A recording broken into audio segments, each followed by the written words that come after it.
Hola, bona tarda.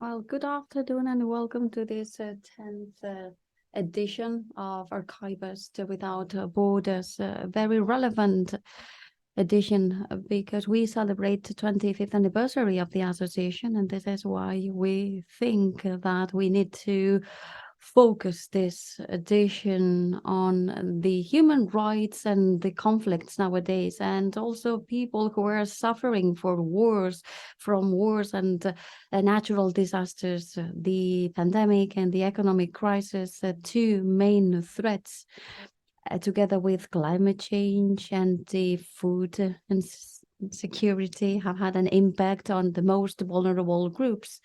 And there is a lot of turmoil and conflict in Gaza, Azerbaijan, Armenia, and Congo, and Ukraine. And we are going to talk about the value of the archives in the role of victims, try to focus on the role of archives in the repair of the situation of victims. So we are going to start this session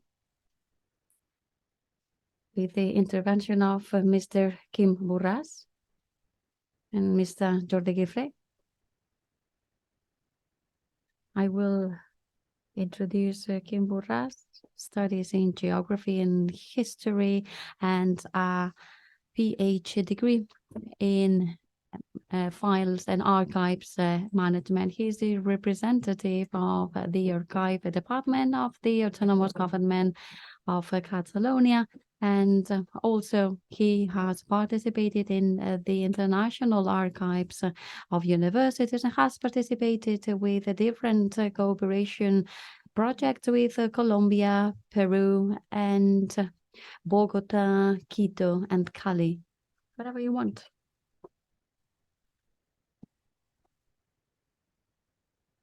Well, good afternoon, dear friends. First of all, it is a pleasure to be here celebrating this 25th edition of our Archivers Without Borders for many reasons. First of all, because I was in the first edition, and we are celebrating 25 years, and it's quite a figure. And also because I remember the day when Ramon Alberca asked me to accompany him in the boat as vice president, and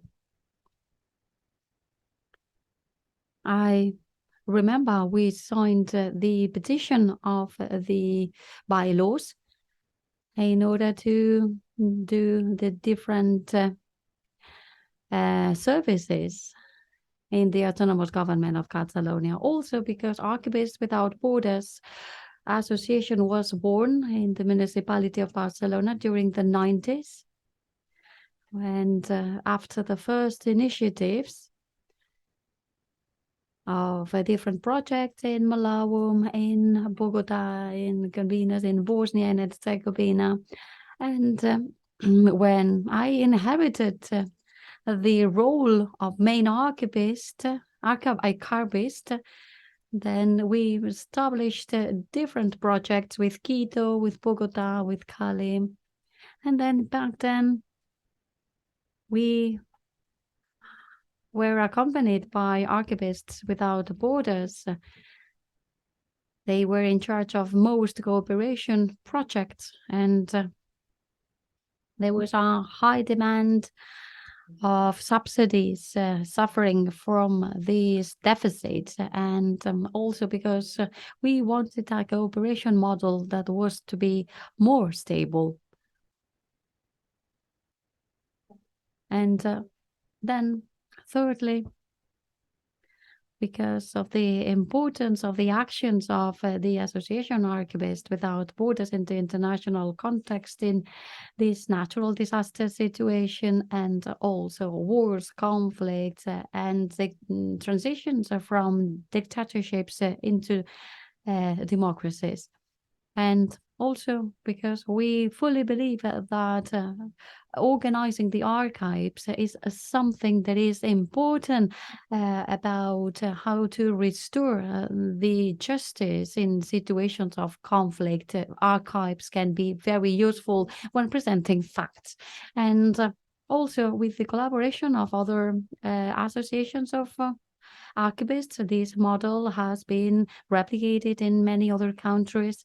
And lately, I think it's very important that apart from these two topics that I mentioned before, that you have started different projects like gender discrimination, migration, the survival of different cultures, and minors' work force and forced labor, and also about human rights. And as Nuria said, this action is very needed because in a world in which we have different problems on human rights, and it is also important to think about what's going to happen and what's happening now in Gaza, in Ukraine, and other conflicts as Karabakh, Congo, and many others. Cisjordania. And also, Archivists Without Borders are going to have an important role in the advocacy of victims. And also, we still have to learn from the wars from the past. And this is why solidarity and cooperation are such important values. And then, fourthly, I'd like to show the support of our foundation in the Autonomous Government of Catalonia, because we believe on solidarity and cooperation. And this is why we have a specific plan that was approved in July and that we are going to present in November. And there is a goal, a main goal. It is the internationalization. And with this goal in mind, we have different elements like the development of an international cooperation plan with different organizations and stakeholders. And the role of Archivists Without Borders is going to be key to develop this cooperation plan. And to finish, I just wanted to congratulate you for this 25th edition. The role of archives in the repair of victims, reparación,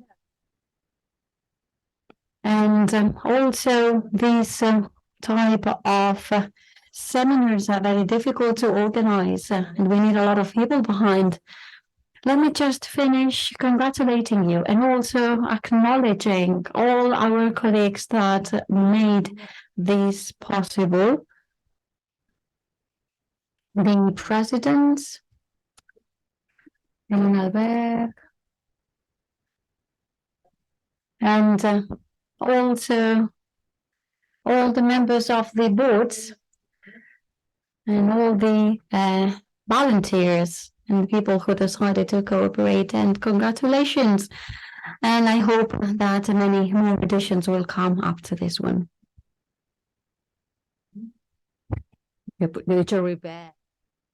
Now I'm going to introduce Dr. Jordi Guixé, doctor in contemporary history by the University of Barcelona and Sorbonne University, specialized on Franco regime during the Civil War, the Second World War, and the Cold War, and also public memory policies. And he is the president of the Foundation Solidarity and a professor of the University of Barcelona. He collaborated in the creation of the Democratic Memorial in Heritage and Project Department whenever you want. Thank you very much, Nuria. Thank you for this detailed introduction. Welcome and good afternoon. And It's a pleasure to see you all again. And I am surrounded by archivists, and I am just a humble user of archives, opening up boxes with very complicated files and documents, not only about repression and different dictatorship, but many, many more. And the policy archives, etc., and the policy and the police record. We lost the sound. We are terribly sorry.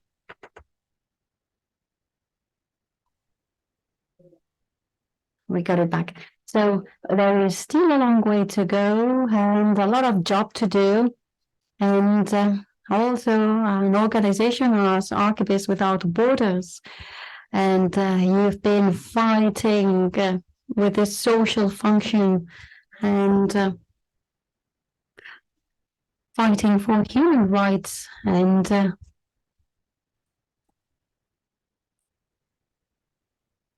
so also I am the director of the Euro institution, the European Observatory of Memories, and it is a cross-section association with members in more than 20 countries all over the world. And what we do, is do project. And we also do a review of these European memorials or memory policies. And also, when we decided to organize this, the public policies in Catalonia in Spain, and what we need to do to survive.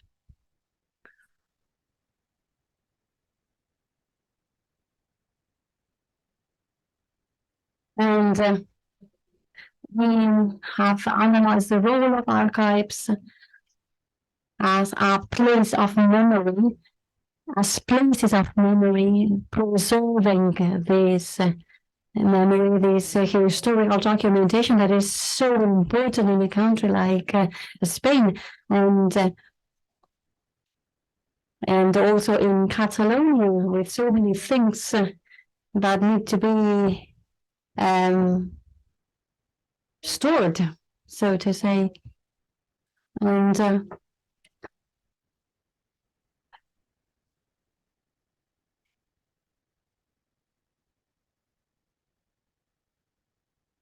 so there are a lot of documents with lack of resources. And how to keep these law of historical secrets back in 1968, if I'm not wrong. And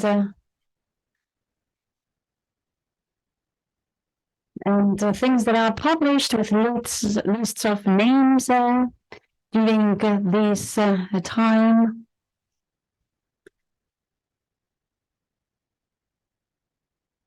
There have been many manifestos, but there is a growing amount of documents. We are kind of archaeologists, and we've even found treasures.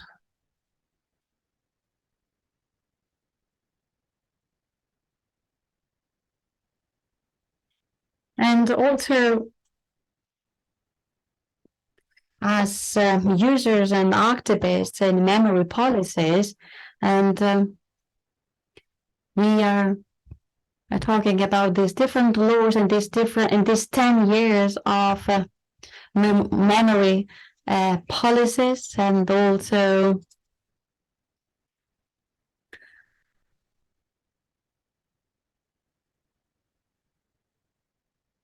we are going to have some documents in Spain, and we can say it jointly.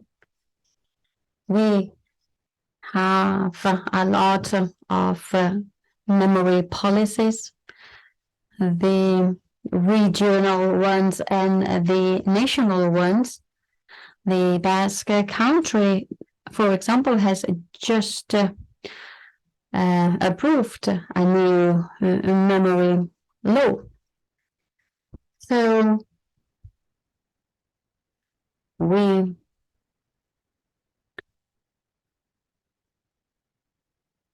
have different laws in the different regions together with the Spanish laws. I think this is one of the countries that has the most number or the highest number of memory laws, but unfortunately they are not applied. And we met in Madrid, and then we asked, but this law has to be modified or suppressed, and then they said that they are going to prepare a new law for records for archives, and it is going to be solved by this new law.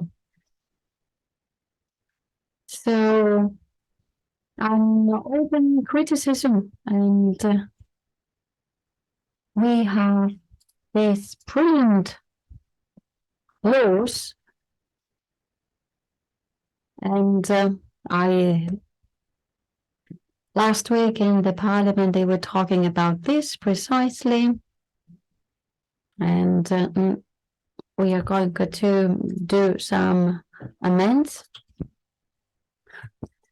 And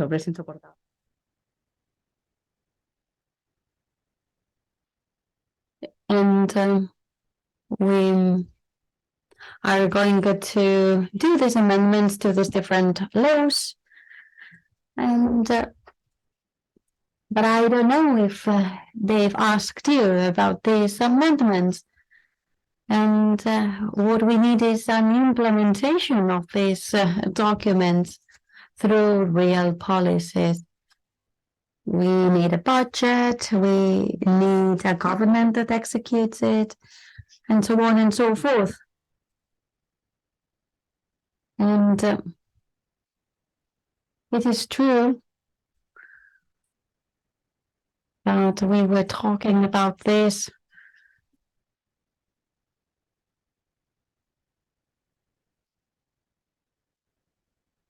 maybe. And in this sense, I think that different proposals that we've done are going to be taken into account. At least this is what I hope. And we have a right to documentation, we have a right to memory and historical memory. This sector has to be professionalized, and in private archives and public archives, and also Joaquin, who is an expert and who works now in the autonomous government of Catalonia and Generalitat.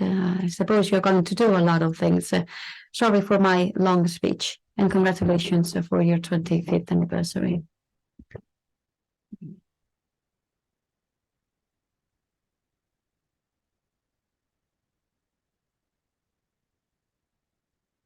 Well, thank you to Joaquin Burros and Jordi Gifrim.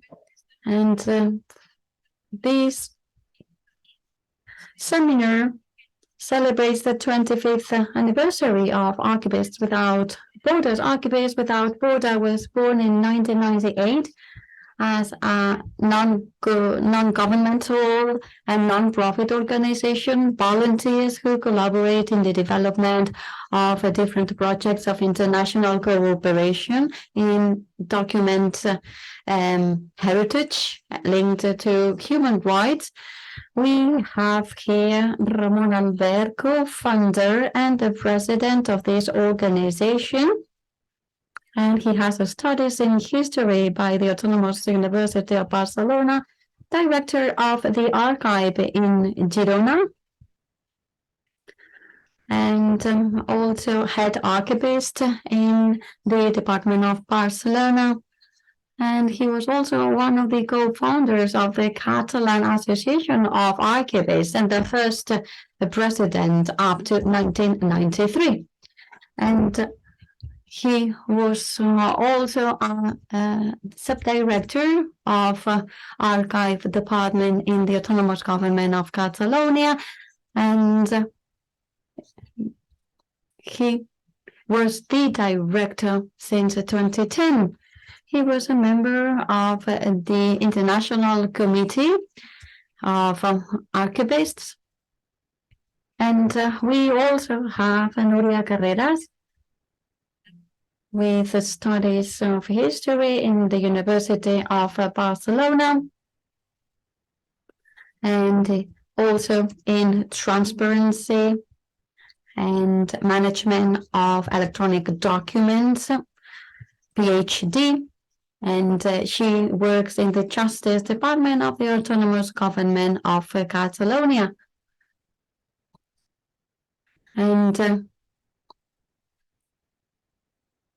from November on, she is going to work in the Presidency Department.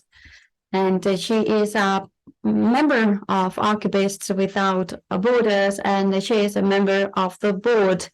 And she has also been the president of this organization. Then we are going to listen to Christine Martinez, president of Archivists Without Borders, and president of this organization in France. She is specialized in paleography and a preserver of the heritage, the first responsible in these archives in this French ministry, and she focuses on international cooperation. And she is also a secretary of this organization, and she worked as president of Archaeology and Culture Department. And a round of applause for them. Archivist.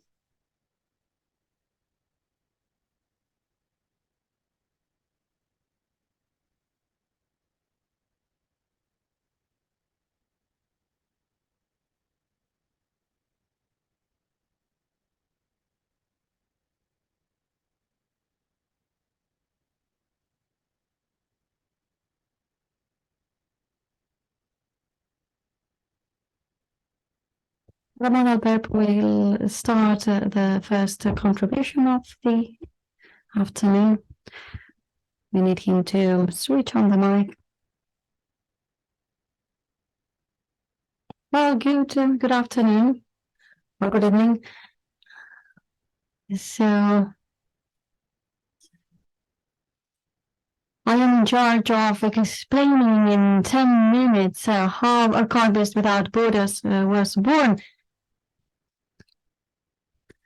So Kim said it just a moment ago.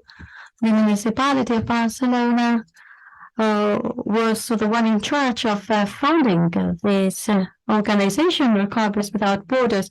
I was an archivist up to 2004, and the Archive of Barcelona had a lot of documents, and with an important political support, with the support of the mayor Maragall.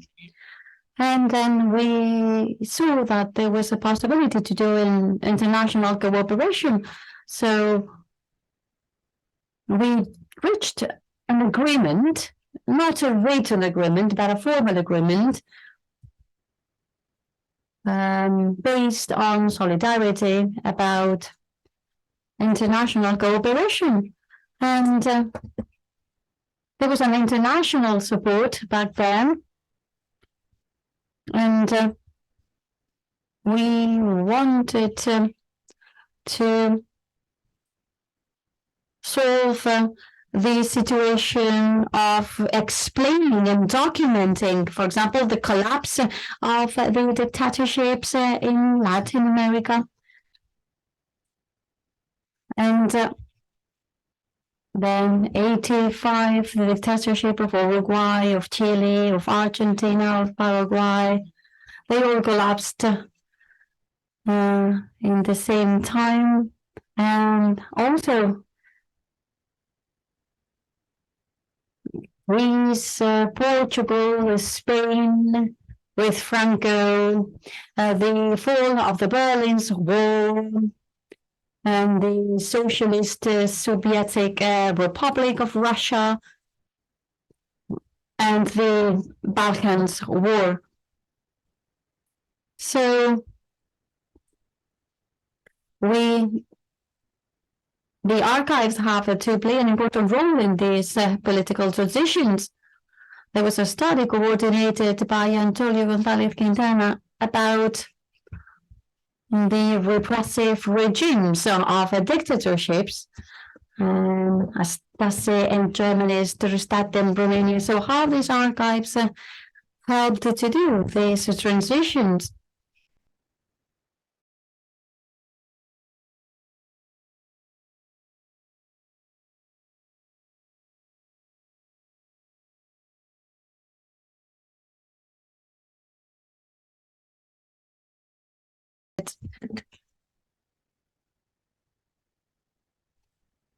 So it seems it's solved. So we started the project in Malabo and in Montevideo as well. We have Bibiana Garbulo and also the Mariano Arana. They opened this archive in 1992.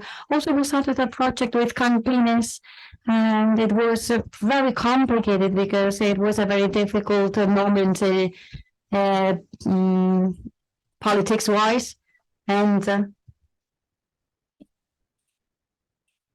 so Campinas was very difficult because of the situation, but the one in Bogota was very successful after Enrique Peñalosa, and then with Abandonas Mocos, and then in Bogota, it was opened in 2003 with President Álvaro Uribe,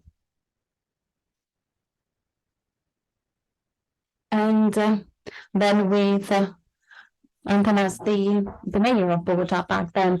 And then we continued with Malabo and the former African colonies in Spain and also in Sarajevo, because Maragall wanted to do it. So the municipality of Barcelona used the team back then, Carmen Martinez, Lina Xavier Monte Beltran, and others in this team. And then they started this period of international cooperation. And this finished when there was a change of the municipal government. So Maragall was not a mayor anymore. And then there was a change of mayor with Joan Clos,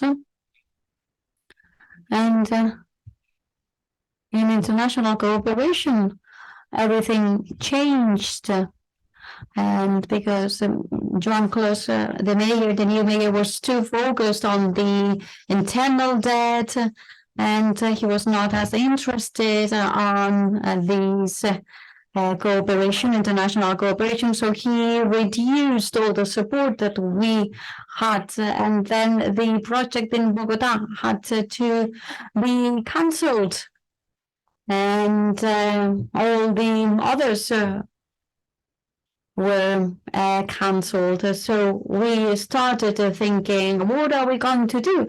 This is when we decided to create an organization, Archivists Without Borders, with these ideals, with these goals in mind. And as Luisa Joanning said, He was the first one who defined justice, truth, reparation, and guaranteed that things are not going to happen again. And he was the first one to mention this. This lawyer who was a good friend of archivists, and then this is when we decided to do that, and there was a discussion about the name, and I remember that back then we didn't have a place to meet. So there are Architects Without Borders and the Firefighters Without Borders. Then we have to choose this name, Archivists Without Borders. And this is when we decided to create this organization. And then there are some projects that have continued since then. And also in this first period, Barcelona was very linked to the municipal archives section, and the municipalities from all over the world.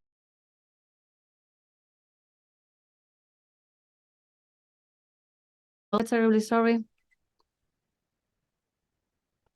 Okay, audio is back. We are terribly sorry, but we cannot do nothing about. We can do nothing about it. So we offered this support. We started offering this support, and during this time, we focused on Sarajevo and doing cooperation with other organizations. And then in the end, in 1998 is when the association was formally created in Spain, and then we started generating a group with other countries that were also interested in that. Brazil, France, Argentina, Bolivia, Peru. The president is here and then now we have approximately 15 sections. And then each one of the sections is pretty independent, but we have this institution, this organization, Archivists Without Borders. It is a place where we meet. And this is this is the story of how it was born, which was an important crisis, and then we decided to give it a value. And then now we think that it was a good thing that we finally created this institution, this international institution, independently from the municipality, because it meant that we had to look for our own resources. So I want to thank the mayors of Barcelona for boosting the creation of this organization. So 25 years, and it didn't seem easy in the beginning, but we hope that there will be many more years to celebrate.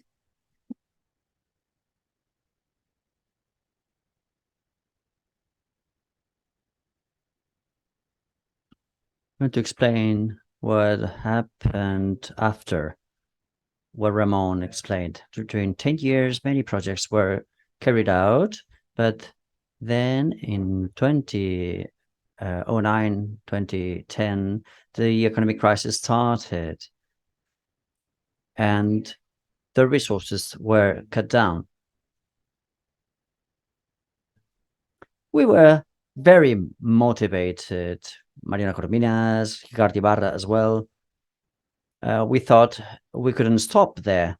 So we, based on a documentary called The Island, talking about the Guatemalan police archive, we decided to walk around the territory giving speeches. So we spent some years then waiting for economic recovery. And we spent some time moving around Catalonia, basically, and other places in Spain, giving speeches in order to maintain the spirit of Archivists Without Borders, to remind people of our existence, and with the hope that we would survive all these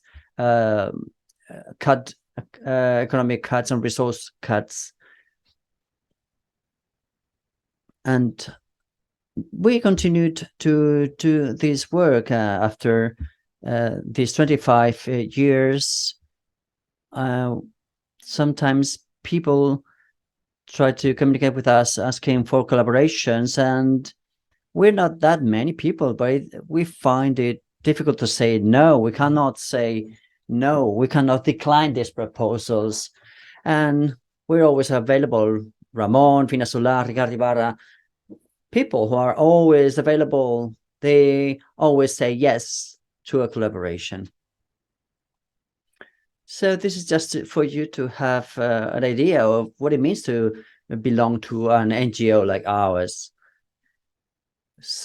In many occasions, we had to help our friends and explain what we do.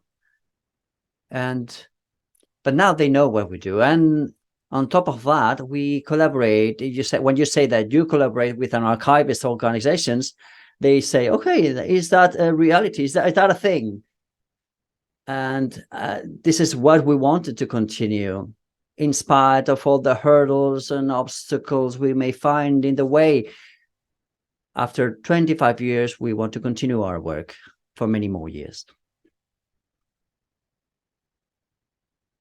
We should also, on the occasion of this anniversary, thinking about becoming professionals, because as an NGO, sometimes we need to move a lot of levers, and we fail to reach everywhere. So we maybe should be considering in the next assemblies what we do with our organization. Do we continue as of today, or we go for more financing and try to be bolder? Do we have the people to do this? These are things that we should be considering now, after 25 years of history. And to conclude my speech, I just wanted to acknowledge all the previous boards chaired by Ramon and other members, Mariana Corominas, another former president who couldn't come today, unfortunately, Manuel Ibarra, president for many years, with whom I collaborated closely, and myself. So all the members of the board and all the people that from Eurome with Ricardo and Jordi, and the Force Separation of Minors Observatory, with whom we have collaborated, and many other institutions and associations such as the Memorial, the Mori General Directorate, which are vital and essential for us to continue doing our precious job. Thank you very much.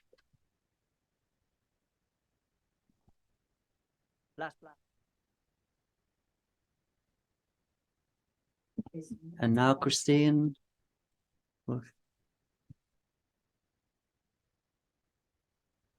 I'm going to speak in French. And my colleagues wouldn't understand me if I address to you in Spanish. I won't go back to the motivations and the reasons for the creation of Archivists Without Borders, because they have been explained by Joaquin and Ramon. But I will talk about the men and women that compose this international network.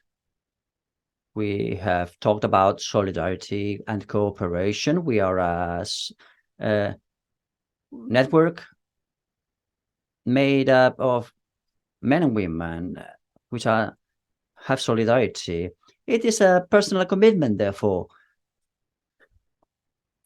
And I am going to put myself as an example because this is the example I know best. Ramon asked me, together with one of my colleagues in 2005, we created the French branch of Archivists Without Borders because we thought, as explained by Ramon, in the political context after the collapse of the Berlin Wall, the archive collections that appeared then and that opened new perspectives on documents around human rights. And Danielle, my colleague, and myself thought that the creation of Archivists Without Borders was a reaction to the questions that professionals were asking ourselves as well regarding the dissemination of collective memory and the violations of human rights. It was a specific response to that because we work on the field. We like to work on the field and to involve ourselves in specific projects. I had the privilege when I was working in the Foreign Affairs Ministry to deal with the repatriation of the French archives taken by the Nazis during the Second World War. This was one of the reasons that made me understand, because I was just beginning to work on this, to better understand the motivations and the relevance of this topic. And we went to talk to our Russian colleagues for the identification of these French archives, for their restitution to the relevant institutions and individuals. And when you find someone who discovers the legacy, the documentary legacy of their parents, some of them were deported and died in a foreign country. And the second reason for my commitment is my origins. I'm not completely French. I am 100% Spanish because my 4 grandparents were Spanish, and I have one of them was Catalan. So this is why I understand what they explained before. And the family of my father and my grandfather were Spanish Republicans, exiled in France, and they died, both of them, unfortunately, but they devoted their lives to fight the dictatorship of Franco in Spain and for the restoration of the democratic state in Spain. When you are born in this political context, I'm like Obelix. I fell in the cauldron when I was a kid. And you start asking questions, and you understand what it means to be in an exile and being a victim, because my family had some victims of the dictatorship. And this cut my professional career for me. And in my work at Archivists Without Border, it's been a human adventure and a humanitarian adventure, because we commit to help others and to find their origins, help people to have this right to reparation, about which we're going to be talking today and tomorrow. And most of the people we host in our associations are individuals that are concerned with these topics for many reasons.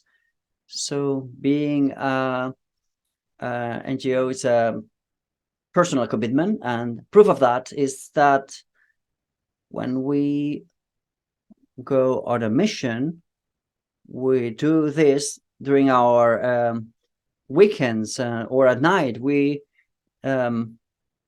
use our personal time. We've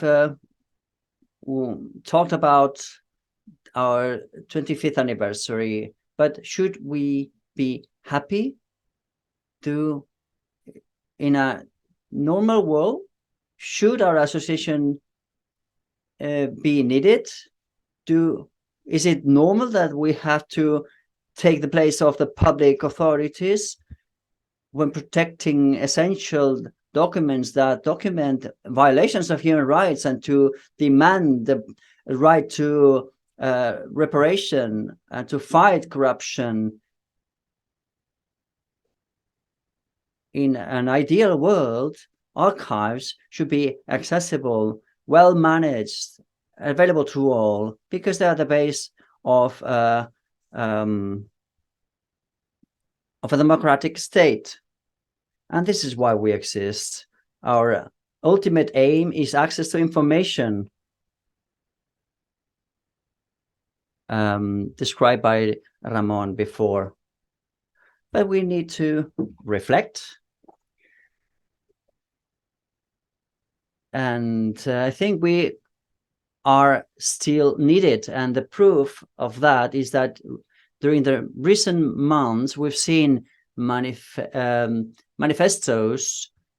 to support some of our colleagues that put their lives on the line to protect these archives. I was thinking about Mario Polanco, the president of the Mutual Support Group of Guatemala.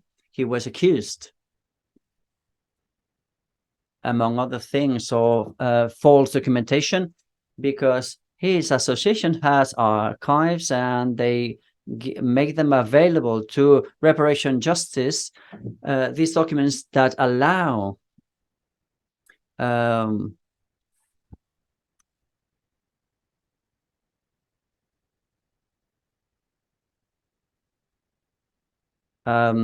rulings on crimes against humanity.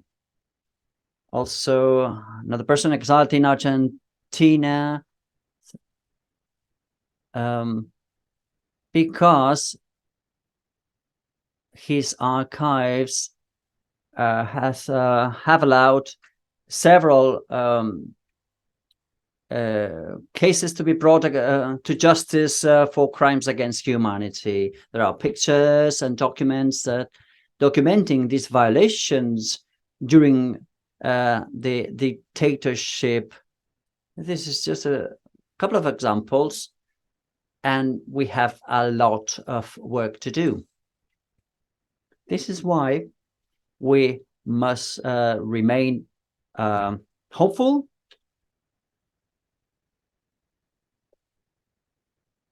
I'm thankful to our Spanish colleagues who have supported colleagues from Bosnia and the Sahara, Western Sahara, and our colleagues from France that gave their support after the earthquake in Morocco, and people working in Cote d'Ivoire supporting our colleagues, making the adoption files more secure. I would like to thank our colleagues from Mexico, Peru, and Paraguay, and Ecuador, sharing their experience for the drafting of legal documents for the preservation and communication of archives at the service of the rule of law. And I would like to thank the sections of young archivists of Burkina Faso and Democratic Republic of Congo that who work to raise awareness on the relevance of archives in a context of deep crisis. This is just a few examples. There are many sections in our organizations that do many other interesting things, but this shows the vitality of our network with presence in 3 continents and Of course, we struggle to survive because we're just a few. We're not many. We have very little resources. In this time of crisis, we have also an administrative crisis to constitute the sections in some countries, but we don't lose hope. And proof of that are the sections of young archivists in Northern Africa and Paraguay as well.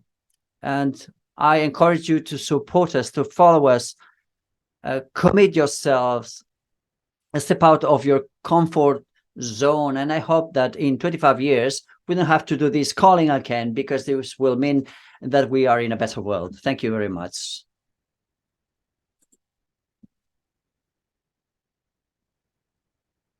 And since we are celebrating our 25th anniversary, and there are people who have been collaborating with the association for many for the association, we would ask either Mendoza to come to the stage and Ramon Albert.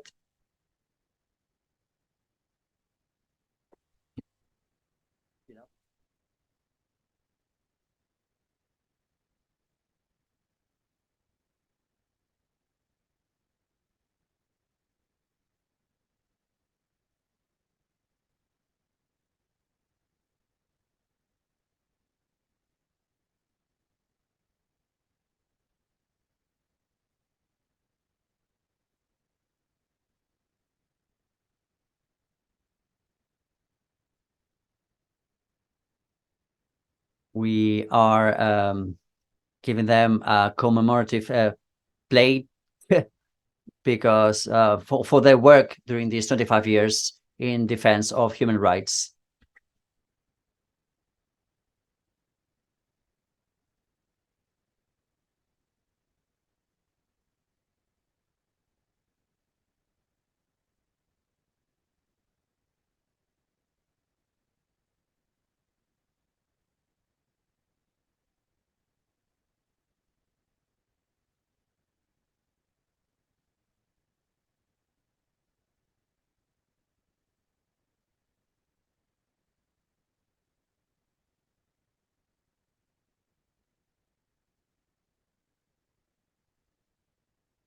Thank you, Dr. Ramon Albert, Nuria Carreras, and Christine Martinez, for your words and for talking about ASF in Spain and international. And we're going to continue with the opening speech on war crimes and the role of digital documents for the prevention of genocide by Raji Abdul Salam, an analyst of legal data archives with experience in the documentation of war crimes, crimes against humanity in Syria and Iraq. His work to collect and analyze hundreds of testimonials contributed to the accusation of war criminals in Syria before the courts of Germany and Sweden and the Netherlands. He has experience in the compilation and preservation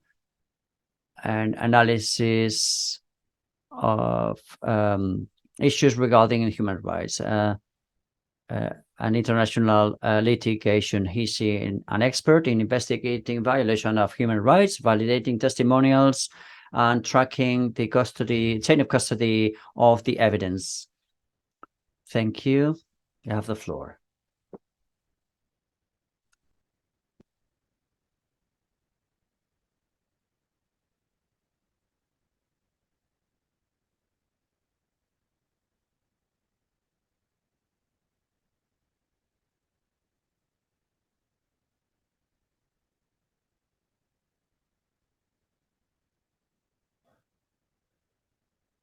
Yes, Okay, first of all, thank you to lugar, have muchas me gracias here por within invitarme. you, Estoy with you guys, muy and I'm so orgulloso proud to be de here and compartir mis to share conocimientos my con vosotros expertise durante along estas the décadas que he decades that I trabajado. work in Y my lamento field, no poder and hablar en I apologize, I español don't talk Spanish, y so I tendré que will hacerlo en be inglés. only Espero que talking in no English. I hope you don't les mind. importe. And also I Y have to do a solo quick una disclaimer, cosita para just to make sure que that we asegurarme are de que all todos in the pensamos lo same mismo. Este line of tiene que thought. ver This con el disclaimer uso de is la about terminología the y los use of acrónimos que terminology and utilizaré, acronomy that I'm going to use now.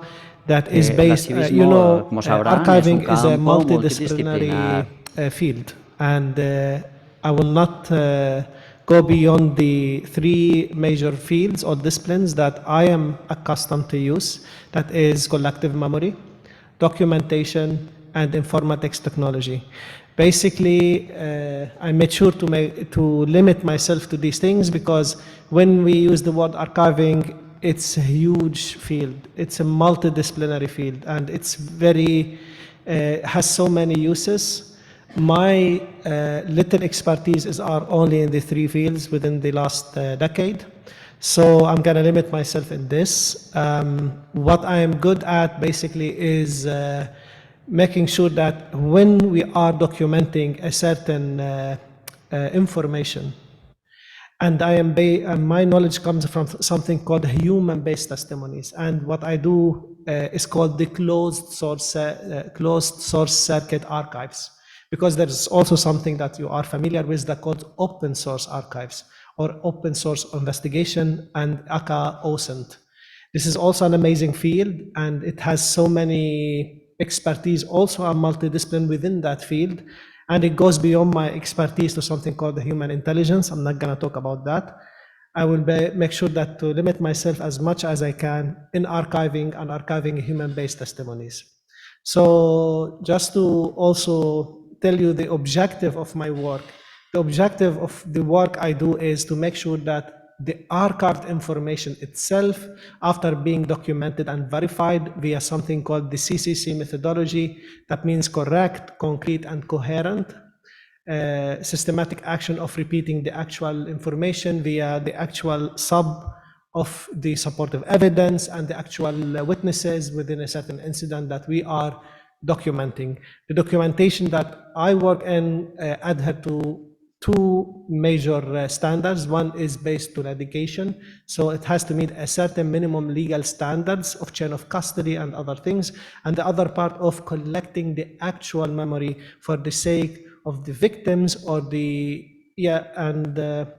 I should tell you that most of my expertise comes from infringed societies and societies that suffers from long term of political violence and wars.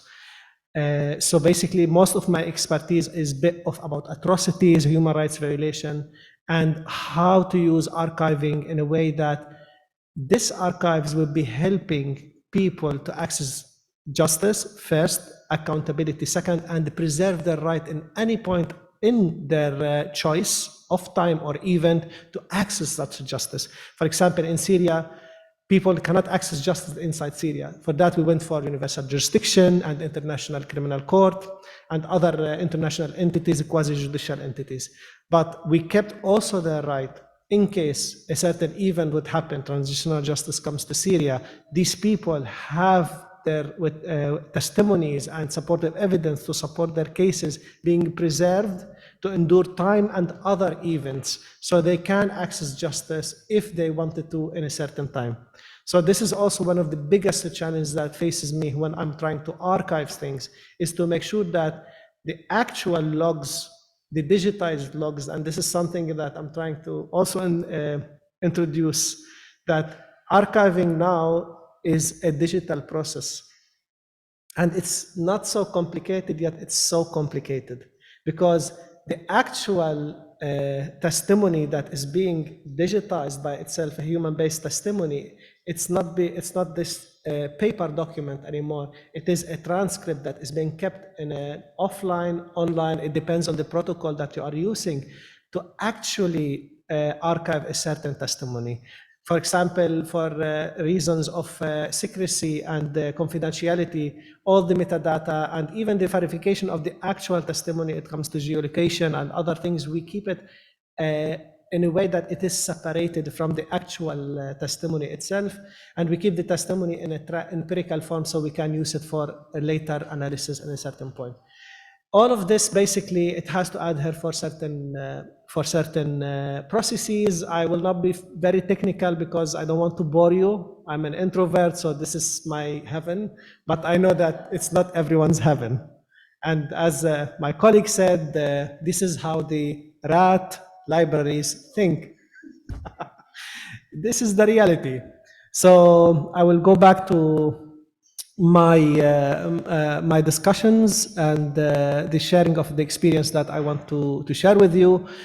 We are being challenged as an archivist, especially when we are trying to go for accountability, because one of the things that we have to convince, especially when we go for litigation, is to make sure that the actual judicial system accept our archiving in a way that they access our data and they consider it credible in the court. Why we are trying to advertise for that? Because God forbid, imagine a war crime that you have more than 600 persons that are witnesses or victims, and you are collecting human-based testimonies. We didn't go for the open source and the other supportive evidence of photos and the verification process that is a tremendous cumbersome task by itself. Just the human testimonies. We have 600 testimonies. And this 600 can extend of more than 1,000 direct testimony about what happened. So when we want to process that, or the prosecutor wants to process that, the old way is the analog way. The analog way, basically, they have to read the actual document. They have to create their own system that they have, and first of all, they call it the hook eye. That means they have a full view of what happened, and then they start to organize the actual testimonies. And then they start to draw their own argument. And then they do the legal theory that they would say, 1, 2, 3 happened. We believe this is and this, the elements of crime 1, 2, 3, 4, 5, 6 is being mentioned. It takes so much time. I tell you, small thing that up till today, we were like discussing the ex-Yugoslavian war. It ended more than 2 decades, 3 decades now. And up till now, there is documents that is still on paper and it's not being processed. Up till now, there are so many perpetrators are running free because we couldn't prove that these people did 1, 2, 3. Why? Because the actual prosecutors, and this is what a good friend of mine, Klaus Hoffman, he's a prosecutor working in that case, he said, it is beyond our human capability. And this is the importance of archiving, because as much as we are trying to keep a certain history or a certain information enduring time and not being altered or to change through the logs, through the actual accessibility of that information, but also to make it easier to be processed.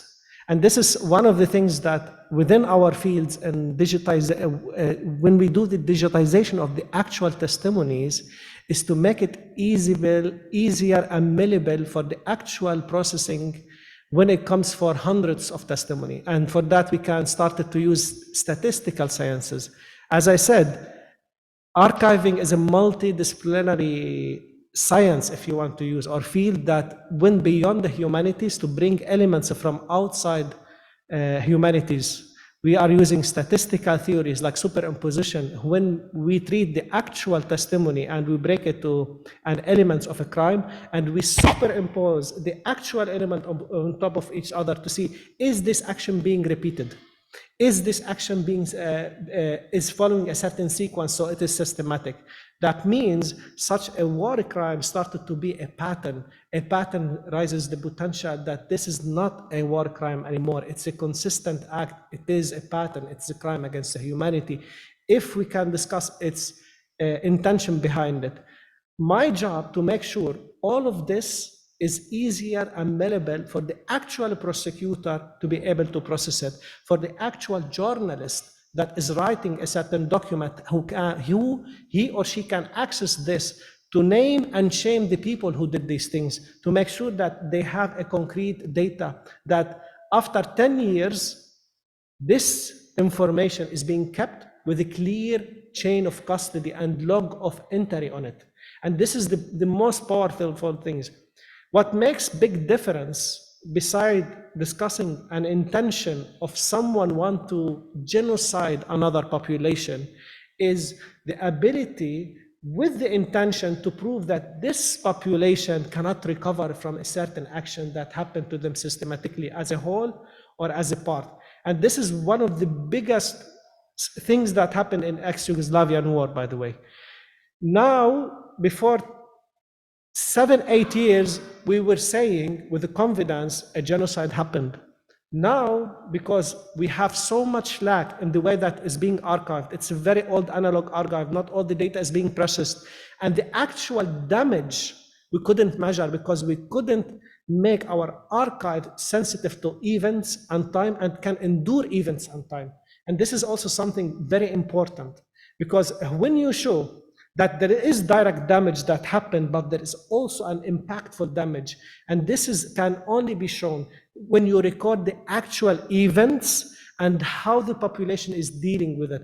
So the archiving is not about a certain something that happened, but a certain log of things that happening, and we are keeping this information without being altered, because look for the misinformation that we are suffering from now with the Russian propaganda, or what's happening in Gaza or any other places, or in Rwanda itself.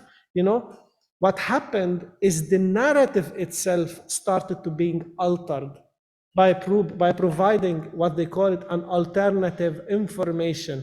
But if you look at the way that this information is being introduced directly, if you have clear archiving records, you know that this log of a register is being tampered. This information wasn't being mentioned within the archives. It's not coherent.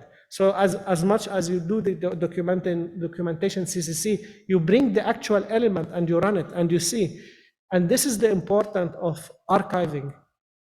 It can bring a certain value, especially in my field as in litigation and in the collective memory. How could I make sure that these people, that 1, 2, 3 happened to them, this information is not being archived in a clear, direct way that has no doubt, it's beyond doubt itself. And this is the beauty of the science of history when you apply the archiving methodologies in it. You start to see that this thing happened, this is the damage, we have to commemorate it, so the commemoration itself starts to be a byproduct. The importance of the archiving, not only it keeps the record intact and it gives credibility, but also it gives easy access for the people who wants to know what happened to their beloved ones, what happened to their people. A certain cultural element loss cannot be verified if we don't know that it is lost. So the archiving of the missing is also important and part of the process. Basically, okay, I'm trying as much as I can to avoid technicalities. So I hope I'm succeeding. I'm trying to, as much as I can, make sure that it is exciting and not to go for this this introvert side of me when I start to go for the rabbit hole, we say. So I will go back one step behind. Actually, one of the examples that I want to give where the Spanish judicial system benefit from the archiving expertise that happened in other countries. There is a case that is running now against a war criminal from Syria called Rifat al-Assad. And this guy was doing for 2 decades crimes and atrocities in Syria, and embezzlement and so many things. When the prosecutor in Spain faced with a huge amount of documents, it was problematic. So what happened is so many people sat together, digitized these archives, and they created the methodology behind it of superimposition, and they used something called the centroid approach, because not all testimonies or supportive evidence were collected for the same purpose. Some of them was for pure journalism, some of them was for litigation, some of them for just documenting a human rights violation, some of them was a simple record of missing people and what happened to these people, like oral history. So you see, different methodologies of collecting the actual testimonies was making a difficulty in the way that the element of a certain contextual crime is missing or not. So you cannot do superimposition because what is written in this certain incident in this document is not the same way. Even the other challenge, and this is the beauty of digitization and the use of AI, I'm going to go for it, is in such cases, you cannot superimpose the elements because they are not the same elements in the same testimonies, because one is litigation, other is, for example, human rights violation. So you use another technique called the centroid, when basically you compare the actual semantics of the actual testimony to find what is missing, and you try to go back to it or to try to find it through other testimony. And this is the beauty of AI. We couldn't access AI before, it was expensive, but now within closed archive, because if we are talking about open source investigation, there is huge ethical questions because there is something called intrusive investigations. And I think my colleagues will be discussing it more, so I'm not gonna go for that side. But if you look for the actual way that things are built, it starts to create some kind of architecture by itself through AI, where instead of my old ways, I had an Excel sheet and or IDOC, if you remember, or Atlas T, this old, or SPSS, if you remember, all this statistical social programs. We used to compare word by word. Now we have the capability to compare semantics, that means the meaning behind the words, to build a certain reality or ask a certain question that would lead me to a certain arguments. And this is also something that we have to invest in more in it. It's very new field, but also now it's very affordable. It's not expensive. So this is something we also so happy to use, and it helps us a lot of time. I will try not to take more time, so I leave for my amazing colleagues time if they want to come and to continue. If anyone has questions, I'm also open for questions.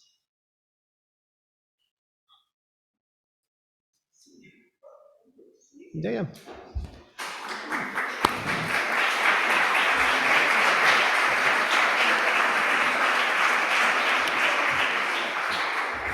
I want to give you the time.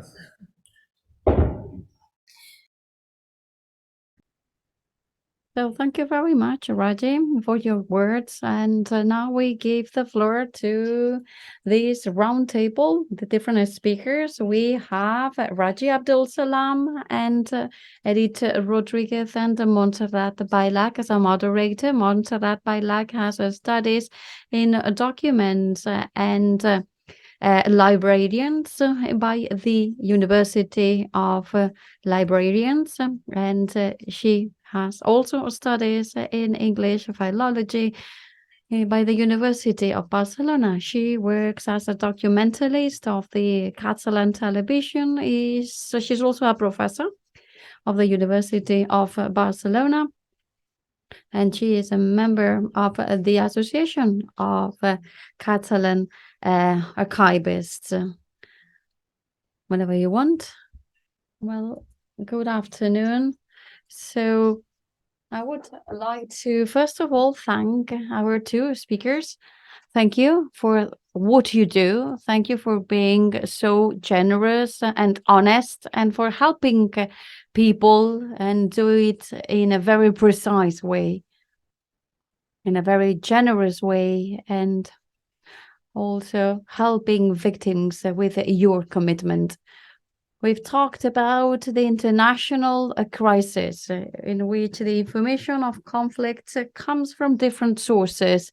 And we are very concerned about the situation of the journalists trying to inform, putting their lives at risk. They have to inform in between uncertainty, chaos, trying to overcome censorship and the pressure from the governments where they are. And the civil population of these places in war also have, they don't have real access to information. This means that they can be manipulated. So the role of the journalists and providers of information is basic when there are conflicts. Documenting war is a way of informing and also preserving history. And the archives that again included different type of supports, documents, videos, audios, have an important role to play in this documentation process. As Raji said, there are different perspectives when facing a conflict. So journalists who want to inform and journalists who want to register and document for the future. And well, Raji has already been introduced, and I am going to introduce Edith Rodriguez. She is a journalist specialized in economic information and international information. She's worked in different mass media as Canal Plus and Antena 3, and she's vice president of Journalists Without Borders, a member of its board. So Journalists Without Borders is an organization focusing on refugees and advocating the lives of journalists. So she does a podcast every week. And she gives voices to journalists who suffered and put their lives at risk emotionally and physically in order to be journalists. We are going to start this roundtable. I am going to make a comment or a question, and we have agreed on some points. There are some common points. And one of the things I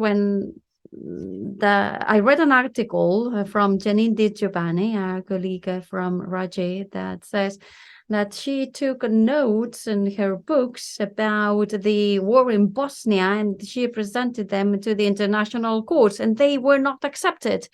And she said, well, truth has to be preserved in a specific way, and the declarations of the testimonials have to be taken down so that they can be included in the courts. So it's not just being a testimonial of a fact. And Raji talked about this custody chain and these evidences of these crimes, how they have to be taken. There are standards to preserve and analyze this truth. So can you share these best practices on how these evidences have to be so that they are accepted in international courts?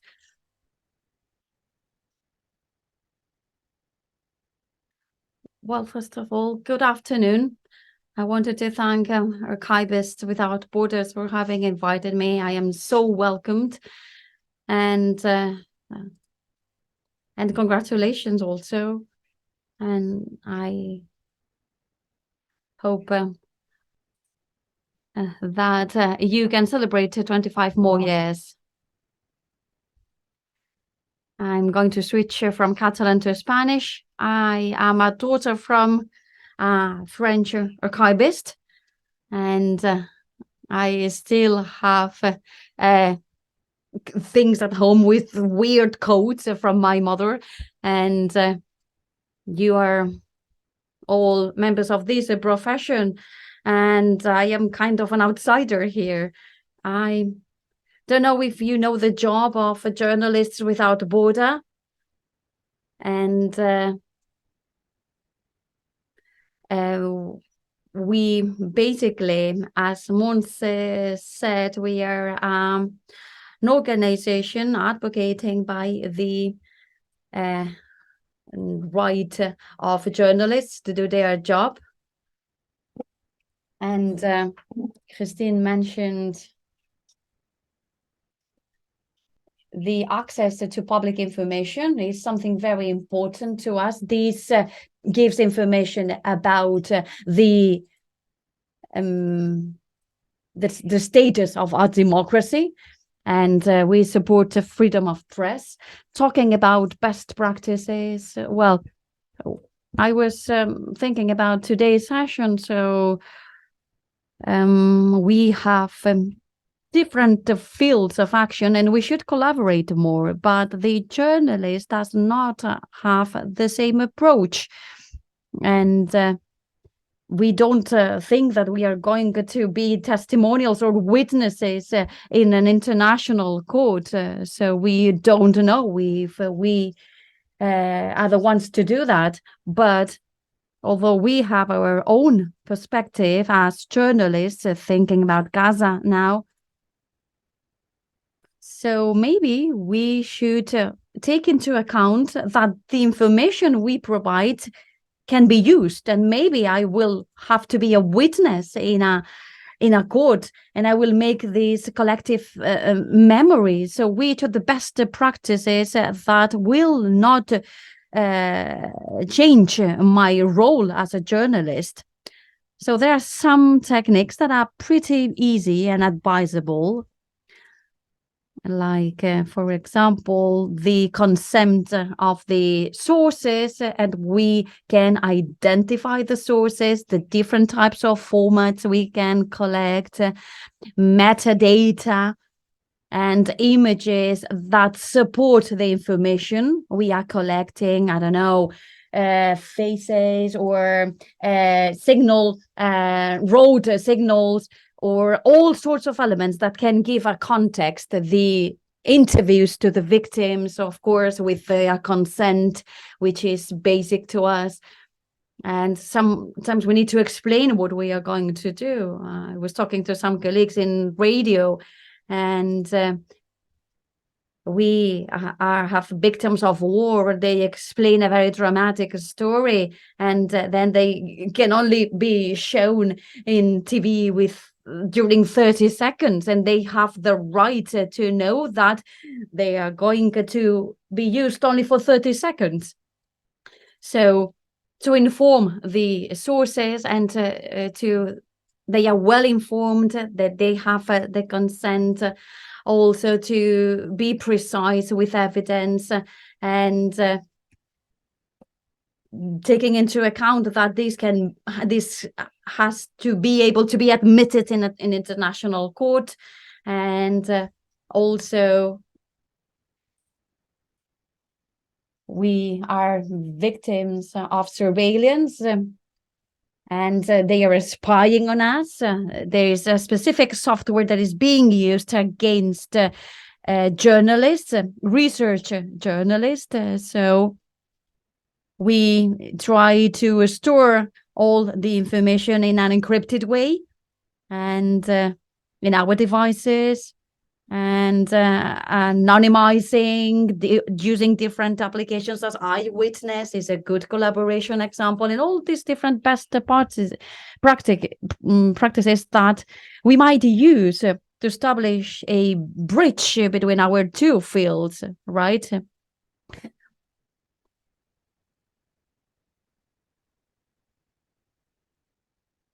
So, Edith, you talked about consent in the interviews.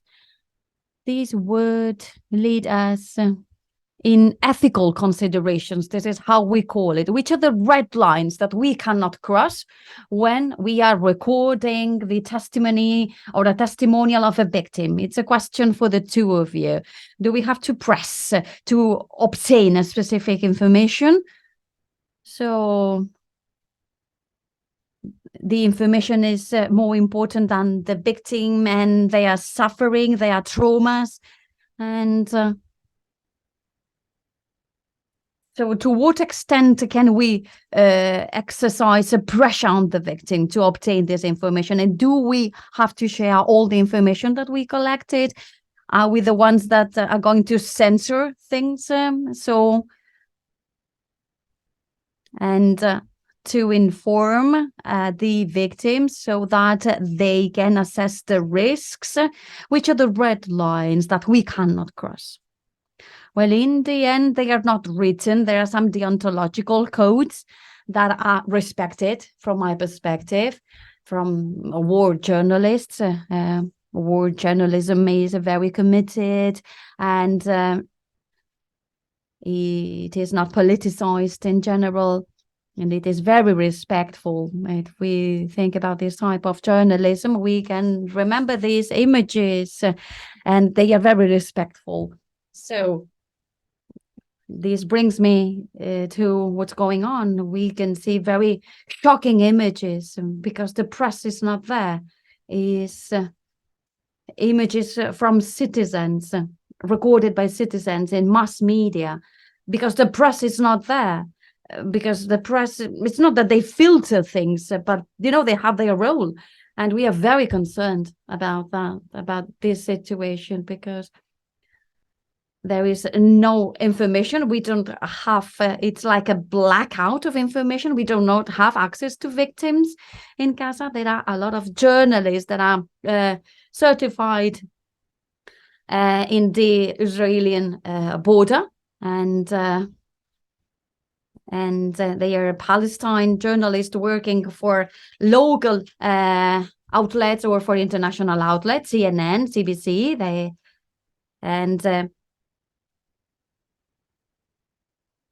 So we have not access to victims. We cannot interview the victims with respect. As for the ethical considerations, just can think of war images, famous war images from different conflicts of the past that are not respectful. All of them are respectful. Respect to the sources is one of our mottos, and if we have to be a witness in an international court, to what extent can we reveal our sources? And I remember some cases with the international court in Yugoslavia, and there were some North American journalists. They have a different interpretation of ethics, maybe not as humanistic as we in Europe, more like observers, more neutral. And they didn't want to testify in this international court because these endangered the sources. And before being dead than revealing the sources, because it is like a cornerstone of journalism. But we might be obliged to reveal the sources. So it is an open discussion to what extent we are committed to this greater good, right? Yeah. Okay. For the question that you asked, it has basically three elements in it. The first one is archiving element, purely archiving, and the second part is documentation. And the third part, we have to understand the meaning of the consent. Even in litigation, a consent letter signed by a certain legal person, with a person with a clear legal personality, that means we know his name, her name, whatever, is not legally binding. It is their declaration of their intention to be part of a certain legal process, certain archiving or media researching, media publication. They have the right to withdraw that consent, to hide a certain information, to remove a certain information if it would criminalize them in front of the court. Because sometimes they tell you something, but they admit that they did a crime itself. We faced this thing in Copland's trial in Germany, because so many people that are coming as witnesses, they were like illegal migrants or illegal asylum seekers, and they would say, "Oh, how did you enter Berlin?" I entered Berlin illegally because I was trafficked by Abu Muhammad. This sentence put them under a criminal act. So we will omit that. It is their right at any point to say we don't want to be part of this anymore. It is their right, and it is the right to ask us to remove even their data. So the legal consent is only a declaration of intention. This is the first part. The second part is about the actual technique of documentation when you are documenting a certain testimony, because the pressuring is very dangerous and it's very frowned upon. Why? Because first of all, the witness, he or she has to be mentally and physically fit. If I pressure them, I don't know if this physical mental integrity that they will have will be collapsing. That means that I'm re-traumatizing them again when I'm taking the actual testimony. And this is something I've seen. Many people, when they are taking a certain testimony or interviewing a witness, they re-traumatize them again. So we need to work 6 to 7 months with the actual witness to be able to make sure that they go out of this trauma and be able, again, to be mentally and physically fit to take them to court, or even to write a piece of a decent journalism. So this is also something we have to make sure that we don't do. It's a technique. And the second part is, if you pressure a certain witness, you don't know if they are confabulating certain thing because they just want to tell you a thing and they want to finish, or they feel like this very strong edge inside of them that they want to criminalize a certain perpetrator. So the perpetrator is a war criminal, but he didn't do this crime. Prosecutors are very smart. When they, by any chance, find or sense, because it's about proving beyond doubt, if they sense that the witness memorized his or her testimony, the witness is confabulating, the witness is internalizing, and this is something we find problematic when many entities would go for the same witness and interview. So they will be pushing a certain questions or a certain narrative. So instead of the witness telling us their story, they start to tell us the media story. And this is one of the most dangerous things when we are running patterns. Because if we have a media story, so the witness will think that my story is not important, the media story important. So they feed us the media story and it starts to be a pattern. When you run it in a coherency and supportive evidence, you find there's something wrong. So it costs us so much time, it costs us so much effort, and it can mislead the actual research for the investigation. So pressuring the witness is big no. It's very frowned upon, and even the prosecutor themselves, they have a problem when we, as a researcher or a journalist, we go and we ask the actual witness question or interview. They will ask how many interviews, what is the period of time between them, to make sure that this person is not memorizing the actual testimony or something like this. They will use a huge technique, and they either dismiss the actual witness or they preserve until a better evidence comes. And this is one of the challenges that we are facing now in Ukraine, we faced in Syria. In Iraq, it wasn't that problematic, so it was easier. And the third part, as my compañera was saying, is the ethical side of it.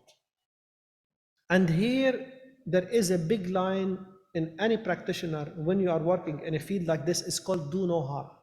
That means you have to protect the well-being and the mental integrity and the physical well-being of your actual witness and your actual self, your journalist. Because one of the things I've also noticed, an amazing journalist, they burn out, they start to be depressed and even commit suicide because they see all this crazy stuff. So there has to be balance. There has to be balance. So, and it works both sides. I just wanted to highlight, in any case, if a certain information, a certain consent, a certain pressure, a certain declaration of a certain information would cause harm to your actual self as a journalist or a researcher or the actual witness, you have to decline from removing or processing that information because it's a moral obligation for us. The last thing I want to add is, when I'm archiving an actual testimony that is being collected and CCC is run on, and I bring it to my actual archive, here there are certain elements has to be verified and mentioned. One of them is the consent letter. One of them is the person, when you are collecting that testimony, gave you this consent letter, was accompanied by any other person, where another person, what kind of documentation you did he or she consent for the actual video you took or recording? Because what I see basically is not even the transcript. I'm not allowed to, no metadata for me or no transcript. I just see an empirical statement. That means the whole transcription of pages is reduced to a very small one page that has the contextual element of the crime, a certain very small information about the actual witness if it is needed, like gender or age, if I need them for my analysis. But the actual testimony I archive, I don't have access to it again even. And this is something we have to make sure that we say it within the consent, because part of it is also to protect the actual person and to protect ourselves from legal liability if they say if a certain witness got damaged or refused, or what happened also, certain people would say, we didn't say that. We say, no, you said that. I didn't allow you to publish. No, you allowed us and you didn't give any dismissal or anything. So it's also to protect ourselves from legal liability and also to preserve the right. I just want to stop here. Well, as Raji is mentioning, there is a resolution of the appellation court about Yugoslavia. There is a journalist from Washington Post that was called to be a witness because he interviewed a vice prime minister from Serbia and Bosnia. So the interview and the sources was very interesting for the court. So the court asked him to testify, and he said he didn't want to endanger the sources. And he wrote down some considerations. He didn't want to endanger himself. And he was shocked because a colleague from The Guardian had been a witness, and the defense of the genocide had used all the remarks, the sources, and so on and so forth, and revealing information that was important for vulnerable people. He denied to do that. He obtained the support of 30 mass media outlets. And so he appealed in the court, and then the court answered him that he had to show that this evidence had an important value to the meaning, a fundamental thing about the case. And then secondly, he had to show that the evidence cannot be obtained reasonably somewhere else. What do they mean? So the journalist was asked to be a witness when they had nothing else to do and nowhere else to find this information. So it has to be like a last resource.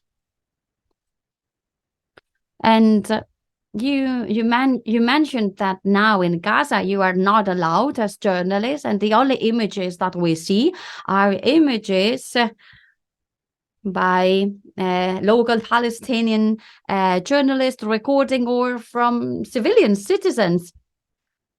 So this brings me to technology, all the different sources, everything that is recorded in video, and how we can verify that these videos are manipulated or not. And because they don't go by any type of filters. And so how are we supposed to act in these sources of information? The social media are a great window, and they give us real-time information. But on the other hand, we have this manipulation that can lead us to disinformation.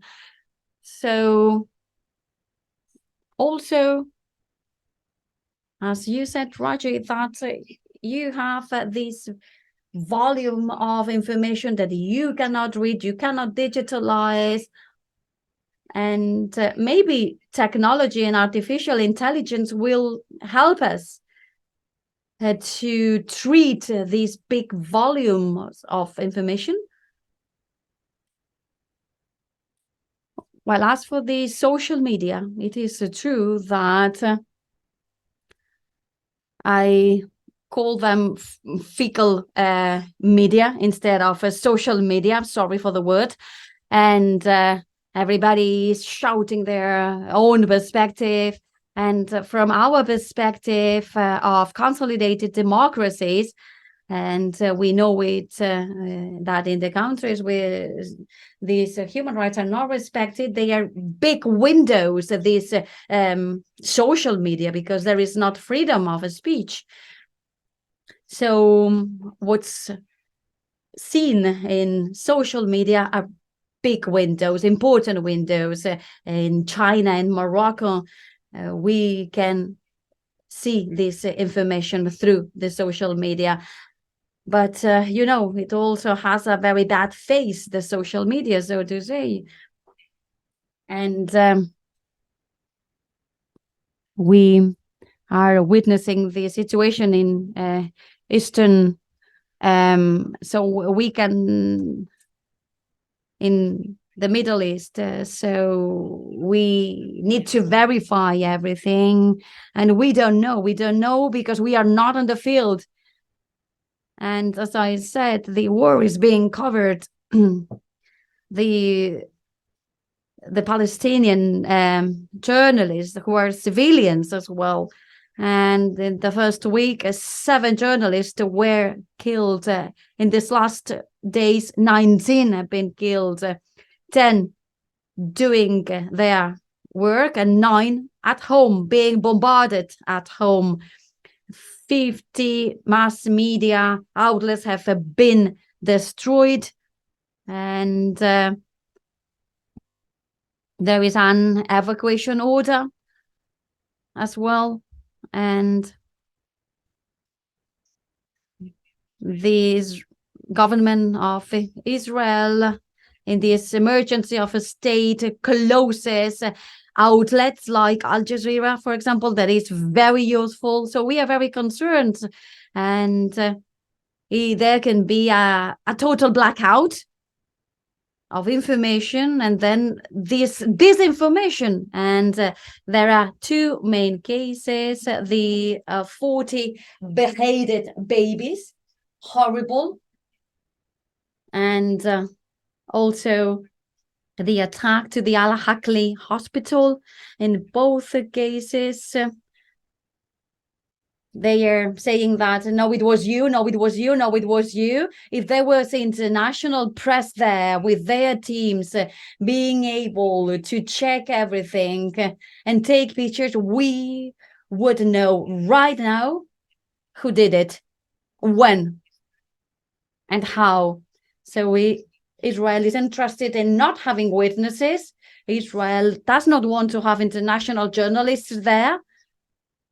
And in this territory, there were some international journalists that would be killed as well. And Israel is not interested in that. And also, despite all this disinformation, and the European Commission has intervened, the Thierry Breton Commissary has intervened. Elon Musk, please control the disinformation in the social media. Despite all this, the narrative that is being reinforced is not being fully imposed, or not the way that it was supposed to be imposed. So in September 11, there was a narrative and then some consequences all together. Let's do it. But now we see the president of the United States that has his doubts. Well, it seems that this missile came from here, or this person says that they come from another state. With the beheaded babies, we don't know. The White House doesn't know. And yesterday, Israel and put different journalists in a room, and they projected these images of this massacre by Hamas from the kibbutz.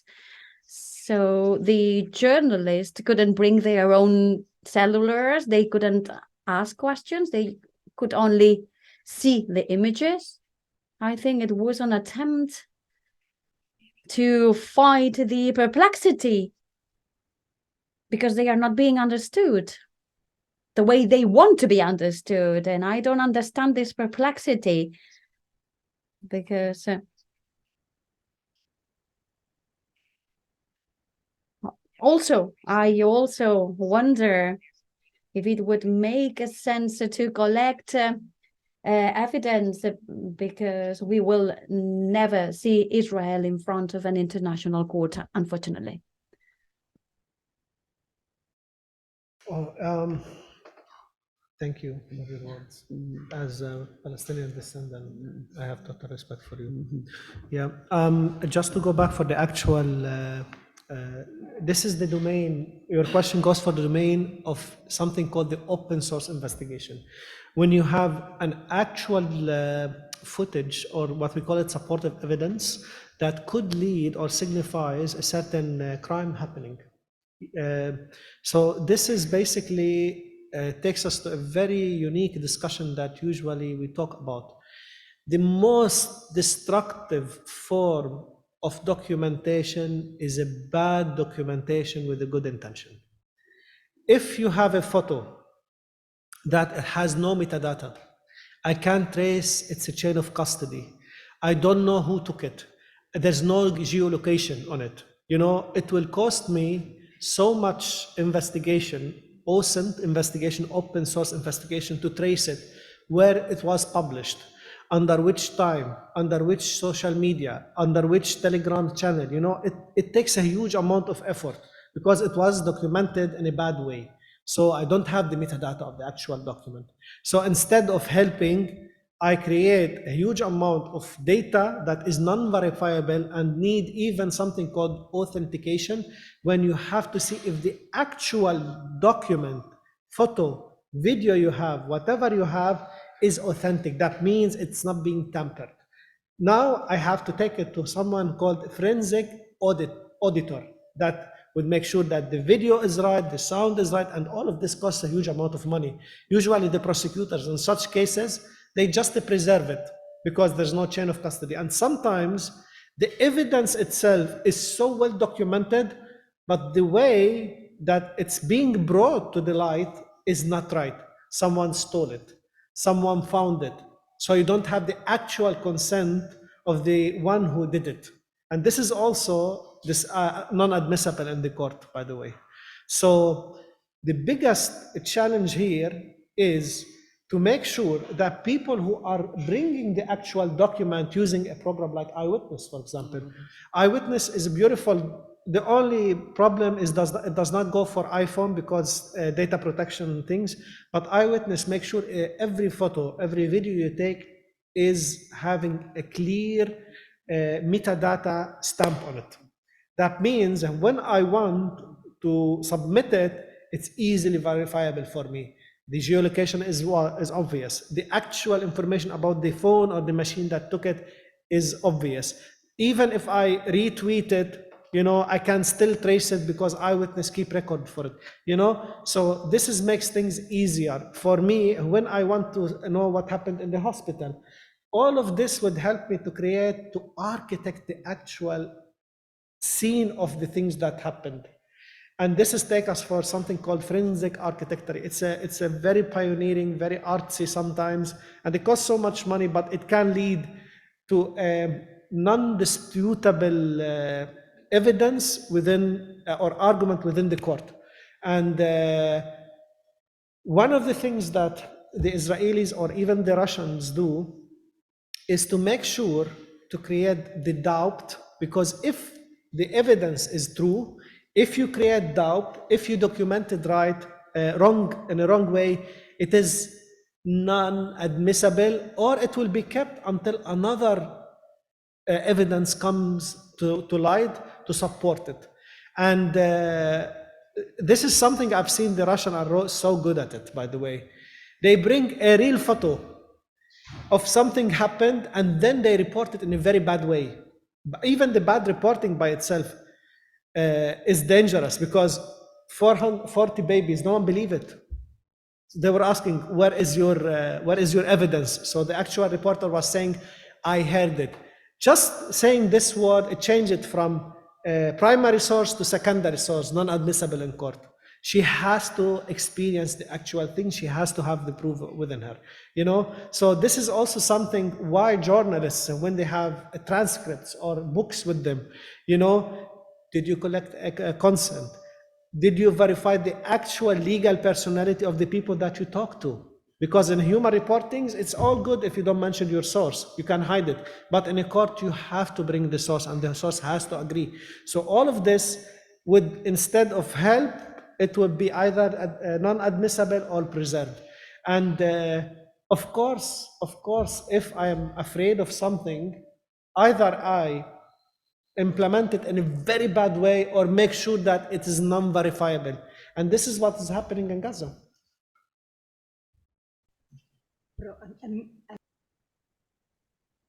Everything you're saying, how can you do this?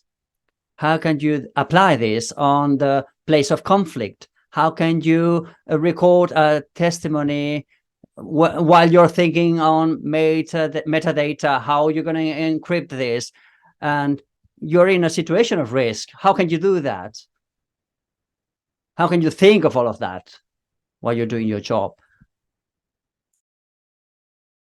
Basically, it is, first of all, the guidelines for collecting a supportive evidence and collecting a testimony is a process that you have to practice. It's like everything. Practice creates perfection. If you really want to bring something that would serve a cause, you have to do it the right way. The easy way is not always the right way. And the easy way leads always to wrong way. So if you follow a Brackley protocol that is not at all complicated, just to be able to follow a decent open source investigation that even a teenage can do, you know, if you just follow these steps of Brackley protocol, you can do it. It's not chemistry, it's not nuclear science. Believe me, it just needs a will to do it, and actually it needs a heart. You just need the heart. And I believe the people who are really under war and they are bringing their camera or asking the question, trying to collect this testimony, they are heroes, you know, and they are doing an amazing job. So they started something. Our job is to show them the way. If they take it, great. If they don't, it's their choice, you know? I don't know if any one of you would like to ask any questions. Sí, a micro.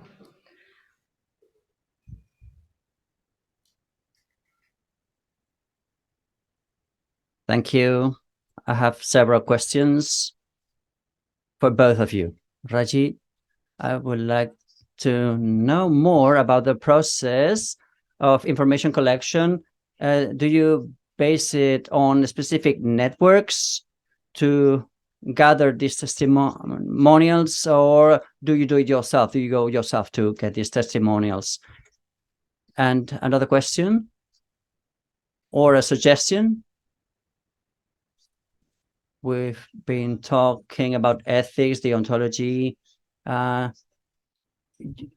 archivists, we have a deontologic code, and I would like to know if Journalists Without Frontiers or Borders, has a deontologic code, and maybe we could compare them, if you have one, or rewrite them, or add anything that's missing, or enrich them with common proposals that would allow us to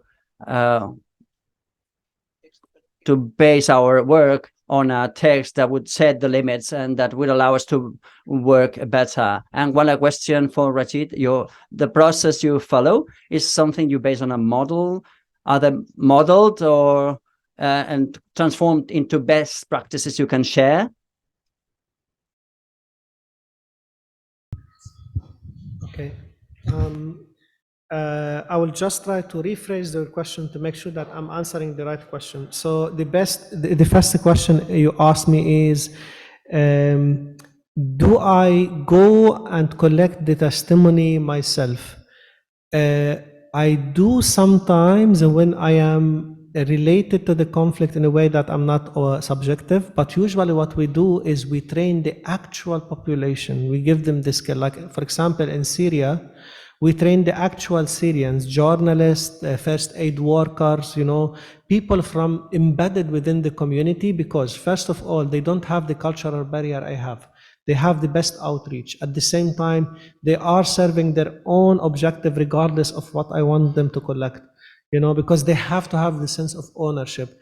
I may end up tomorrow but they will continue because the knowledge is there. So this is the first part. And for the second question, I don't know if it is for me or for my colleagues, but as long as comparing anthologies will not bring Max Faberian's historians in a witch hunt against archivists, please do, because everyone believes that they have the best way, you know.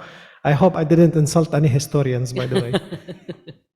Just to make sure in that. And for the third question, can you rephrase it in a way that I can understand it? Because It was for me, I think it was for me. Oh, for you, okay. Yes, yes. J'aimerais vous répondre en français, mais je continue en espagnol. Yes, of course, we could fuse our deontologic codes. The one we have is very developed and it's very precise. The things you must do, the things you must not do. And for me, it's been a way of thinking, coming here and thinking how information collection is connected and the areas of information we share as a journalist, because you are a journalist in the end of the day, and you're not an auditor. So you need to preserve our role as journalists, and you're an icebreaker for justice. And the journalists that work in the area of conflict open a way for justice, but everything starts with the media. So we have common ground we could work on and explore the possibility to fuse our respective deontologic codes and common petitions for public information access, which is something that is very difficult to achieve. And in this classification we publish every year, and one of the main indicators for us is how open is public information in the country. Any other questions?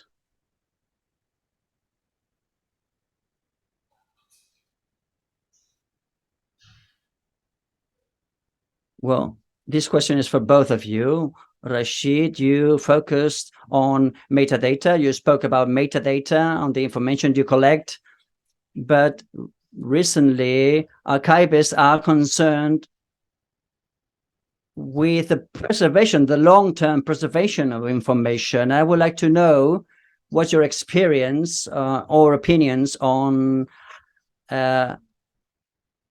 conflicts that have a long duration, and international justice is very slow. So what's your experience on not only preserving metadata a long time, and in spite of the time, they continue to be usable and repeated?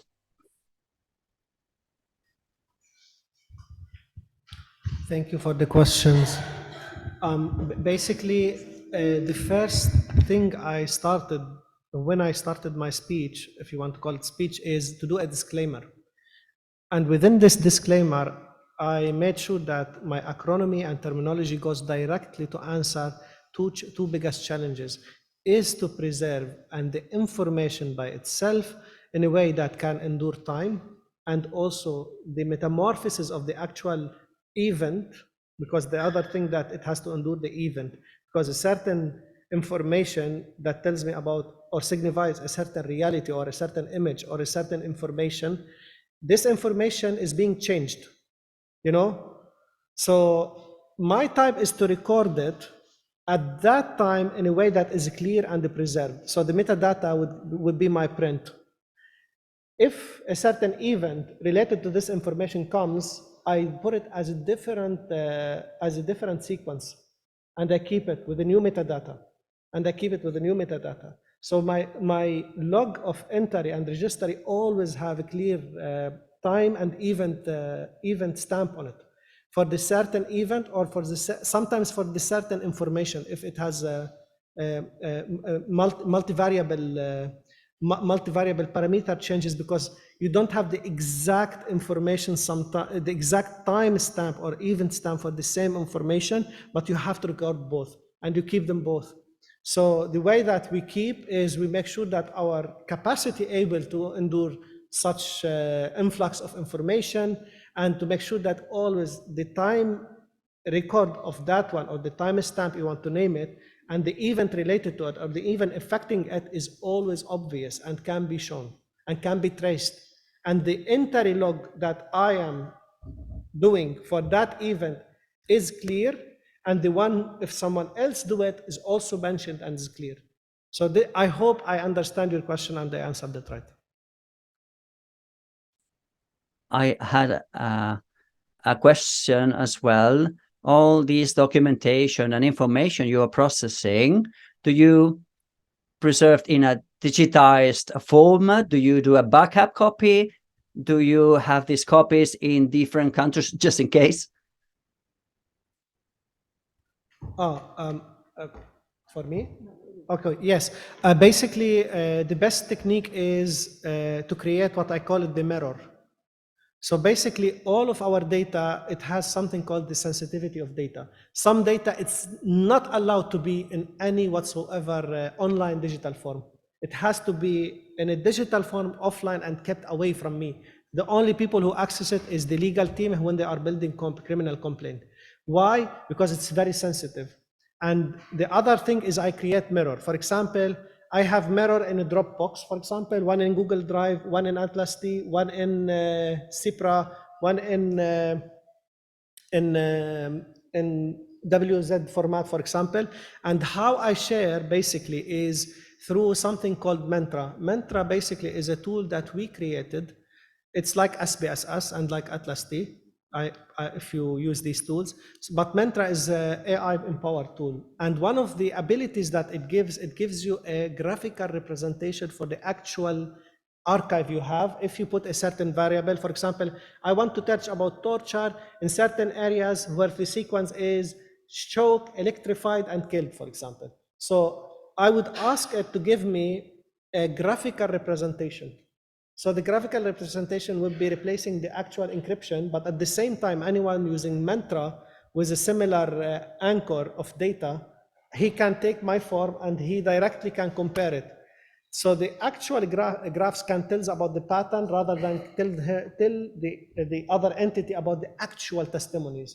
And this is one of the things that allowed the civil society to feel relaxed when sharing data between each other, and also the judicial system, because the judicial system would say, I am so scared to share my data with other people because this is, first of all, my own efforts, and the second part is I want to protect my own witnesses. So this is the best way I found: multiple mirrors, different encryption, and use your own way. Mine is a graphical representation.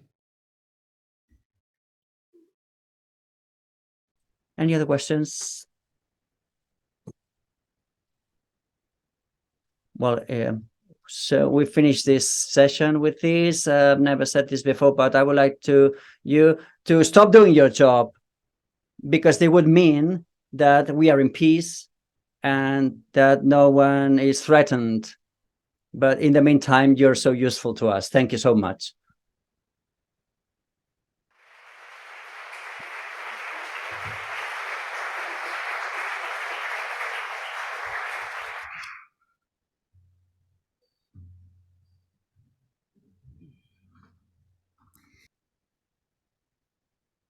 Well, thank you very much to our three experts and the three speakers for this very interesting discussion. And then we give the floor to the next roundtable about artificial intelligence, and will be moderated by Pilar Campos. She focuses on electronic administration, adapting the technology and regulations to the reality of the municipality. And she manages communication through the social media. And she is responsible of international projection. And she is interested in data management from the archivist perspective. Whenever you want. Thank you very much, Ariadna. I'm gonna ask the speakers to join me. we have two people who are going to present different experiences regarding the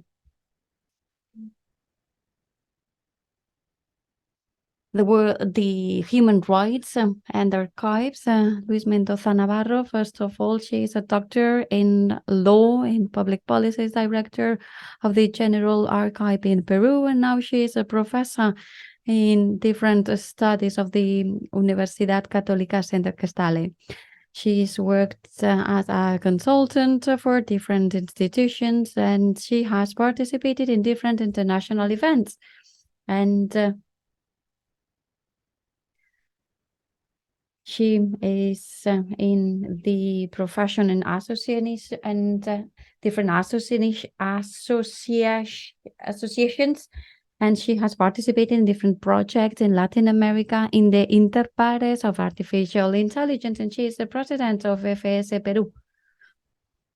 She's going to talk about the shadows of artificial intelligence, what's beautiful and what's not beautiful, and also its prevalence in human rights and archives, and as witnesses.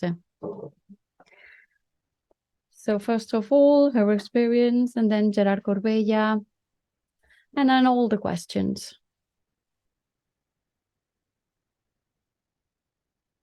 I know you won.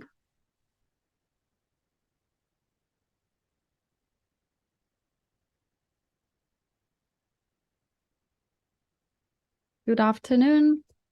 Thank you very much.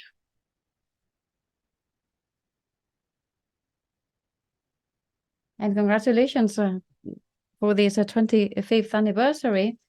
And thank you very much for having invited me. And we also have Ramon, who gave me also the opportunity when we started working with Archivists Without Borders Peru, and then we were creating the association in Peru, and we started working in all this. And we are now in this meeting talking about the value of archives in the reparation of victims. And when we talk about the value of archives, we need to talk about witnesses. And I'm going to talk specifically about that in 15 minutes.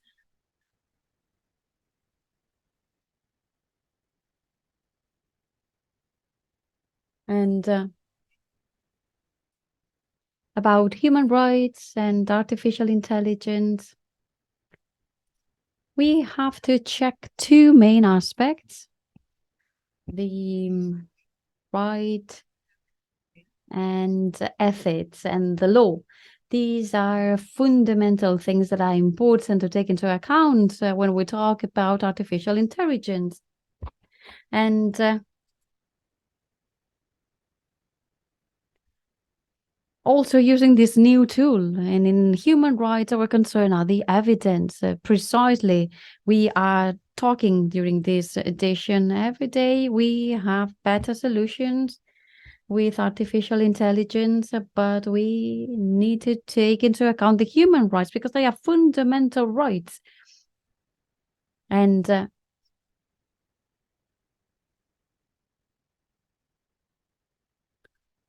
also responding to the dignity of people facing the state. The state is the actor that has to defend our rights in democracy. And all human beings have fundamental rights that the state needs to protect. And the citizens of the world have no borders. We are talking about archivists without borders, and technology has no borders. Technology is just all over the place, and it's developments can have transforming effects, benefits, and also a lot of concerns when we talk about tools like technology through the artificial intelligence. And in the legal and ethical fields, we have to see which are these systems that can take prejudices, as Andrea says. They learn benefits and they learn prejudices. And Michelle Bachelet in Geneva made a call in order to establish a moratorium in the use of artificial intelligence systems that threaten human rights. So we need to establish safeguards that are adequate. And also the requirements, the legal requirements for the use of a technology have to be included, as Bachelet said. So we see that there are some commitments. One would be the Declaration of Toronto 2028. This Declaration of Toronto that looks for different ways to apply these human rights and in a way to control these different systems and artificial intelligence. It establishes the way to prevent discrimination in the use of technologies and in the public sphere, also with the different discussions that we have established and interviews with experts. And the declaration talks about the accountability by the people who have violated the human rights. The Toronto Declaration that asks the governments to guarantee these standards of due proceedings, of due diligence, and then to focus on all this in all the processes that are done in a jurisdictional way, this due diligence. And also it has to be demanded. And also to use systems of artificial intelligence in the legal system. And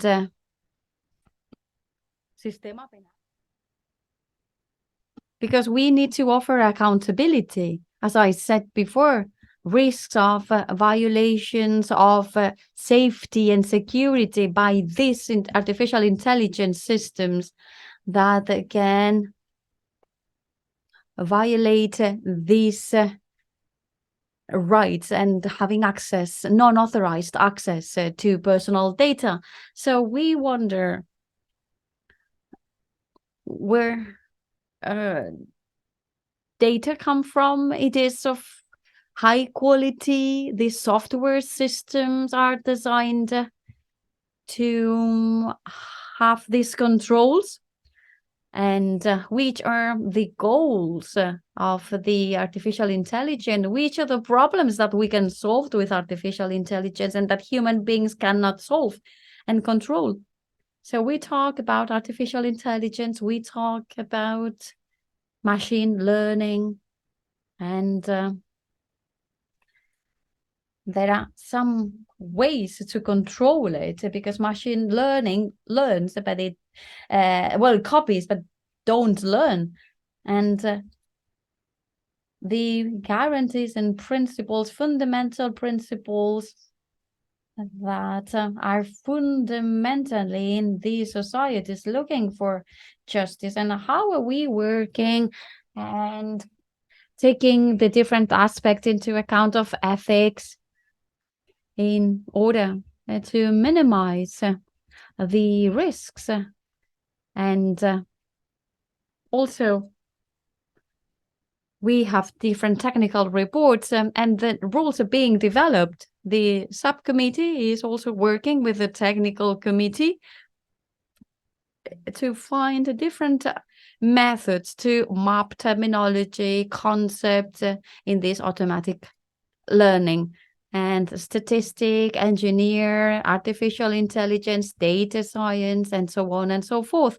So there is a development, there is the concern, but also we need to look for solutions. And we also need to have willingness to act right now, not tomorrow. And we have to take into account the rights. We are concerned about the fact that if there is not a law, what are we going to do? We have to work on this law immediately, but this immediately always takes longer than expected because law does not go as fast as we would like. And this time is too long. We are talking about self-regulating, but how can we do self-regulation and also take law into account? So we have to act in a legal way with the same goal, and with new jurisprudences, and the law is a new source of law, the main principles of law. And we have a new source of law, and I think that we can use it in artificial intelligence. It is the soft law, and it is the design and implementation that does not depend on the state approving it. And we need international treaties, that's for sure. If we talk about technology, we need to see the borders further beyond our countries, because we are talking about real-time information, and human rights are the rights of all human beings. So this does not depend on this legislation process that takes so long, and the artificial intelligence is not waiting for the regulations. And also the volunteer participation, the creation of different institutions led by some countries in the building of this. The participants are free to be in this institution and to withdraw what they need to withdraw from this organization. They don't want to continue being there. And the decisions should be reached by consensus and after dialogue. And also the inquisitive power of the state. What's this? And this new source means that it's a self-regulation. So they commit to abide by some regulations, and the specialists are the ones who decide to work on this. And international law, this means that we need some declarations of policies, opinions, codes of conduct that can apply these agreements, and these agreements have to be respected. We have in archives an ethical code of the International Code of Archives. We could include some aspects regarding the use of artificial intelligence. And also we have the model of documents and the Ibero-American law of documents, together with the OEA. It's not treaties, it's just this commitment, this willingness, and the countries know that this is going to be helpful. And now talking about artificial intelligence, this can be very, very helpful. And in order to establish these guides for Latin America and also in Europe, with a regulation that is very interesting, talking about responsibilities of the software, of the supplier, and in all senses. So it's very broad, a lot of articles, and very important. And as the working group said, it wants to be a model for all over the world. And then we can work on different agreements about soft law. So we have to commit, and then we can include these different topics. And also the different documents, the evidences, because what's documented after the artificial intelligence system is used, because this is what we need so that the citizens being affected can appeal to these instances. As specialists said, they have the right to appeal. And the documental evidence allows this person to appeal and to demand the recognition of the right they need. So these decisions of artificial intelligence will be well documented. This is a question. We have to document everything. We're talking about archives here. Are they going to have authentic legal value? And what the profitory means then? In this sense, the evidence has to be worked on the different archivistic elements. For example, judicial matters.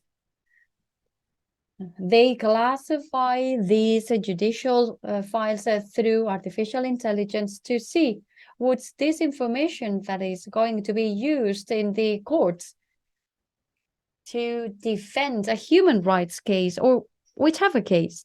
And also if they are going to facilitate the data so that this tool is able to make decisions, but it can make mistakes. And there's also the bias. There is bias in artificial intelligence. Transparency, explicability in human rights will have to be very precise. And in the human rights even more, because the topics in artificial intelligence related to human rights is related to the citizens, to the people, to human beings. And then in order to understand the explainability that is suggested and the role of the lawyer for the appeals that have to be presented, if the lawyer is going to understood that it was done through artificial intelligence and in that the ruling can be appealed, who is responsible of this? It's the judge, the tool, the owner of the tool, the software. We are in the crossroads here. And then the relevant documents of these judicial documents. We need to have these archive documents. This would be the main source. And so that the machine can process the information.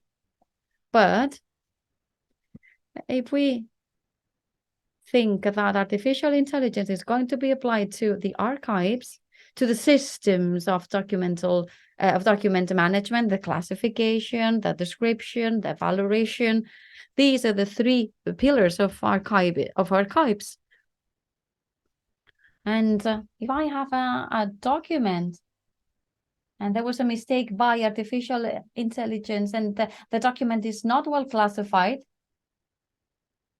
then what happens? And it is not precise enough to locate it. And we have metadata, and with the metadata, we can locate the document. But if we do this document assessment, the retention tables that are defined by a group of people, then it can be done by an artificial intelligence. But they can make mistakes, as I said. And then if we have a retention term specific, and then the document was was discarded, and it can be deleted, and there will be no trace because of confidentiality issues. There will be no trace, and the information cannot be recovered. Then what happens if the artificial intelligence made a mistake? They can make mistakes. Who is responsible of that? And that are executed, and in the deletion, who is going to be responsible? And these are the responsible people. Here we have the director of this team, the representative of this field, the representative of the archive. They made the decisions. They are accountable for that. But the tool, the machine, will be responsible of the mistake when they decided this retention term that was not good enough. So when making decisions, we needed to know what's going to happen if the artificial intelligence decided to delete this document before time. So I've always said that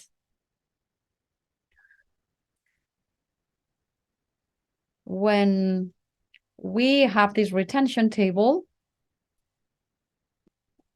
it has to follow a technical rule, because a technical rule is not imperative.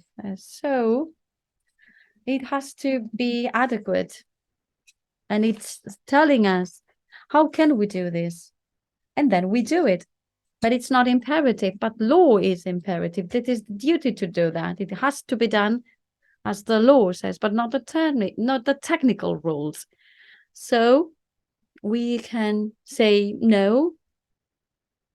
If it is a retention table of documents, so the last word must be done by this producer. And then, because the lawyers already reached the conclusion, if there is this resolution through artificial intelligence, this ruling through artificial intelligence, the last word will always be by the judge. So we are still with these doubts.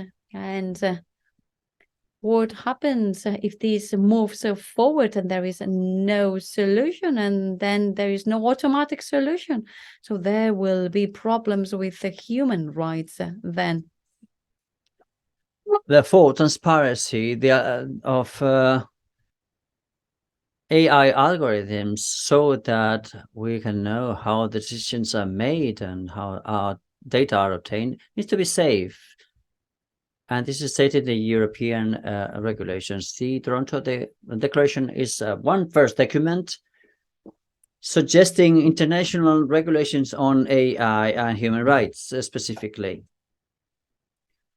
We need to be confident and control of the users of their own personal information. Users need to be feel secure, and this is the way to follow. And how do we do this? Working together among all the groups, spaces, and spheres of debate, not only the technical and legal element or the archivist elements, but all the spaces where we participate as citizens.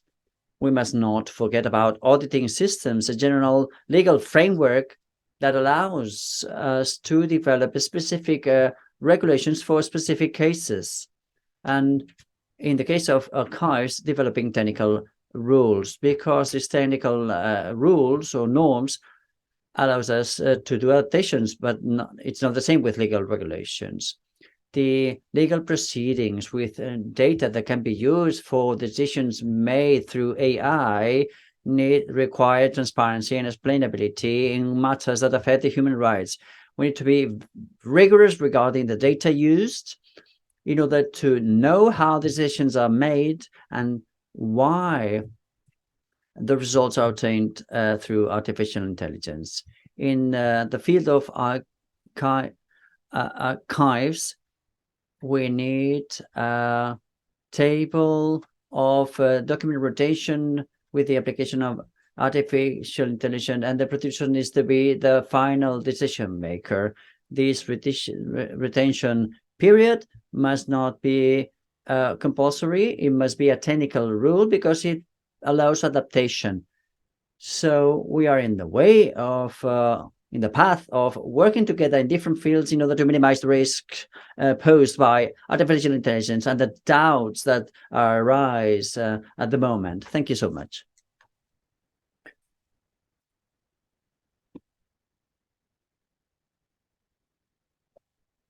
Thank you, Aida Luz. If you agree, we can leave the questions at the end, because now that we've seen the problems and doubts that artificial intelligence and AI is raising, we're going to talk about human rights. He's the founder of Funeria, dealing with cultural heritage for museums. He's doing projects for Catalan institutions, also for Spain and Latin America. He has a degree in history by the University of Barcelona, and he's studying a doctorate at the University of Catalonia, the Open University of Catalonia. He has been the head of the Documentation Center of the Democratic Memorial.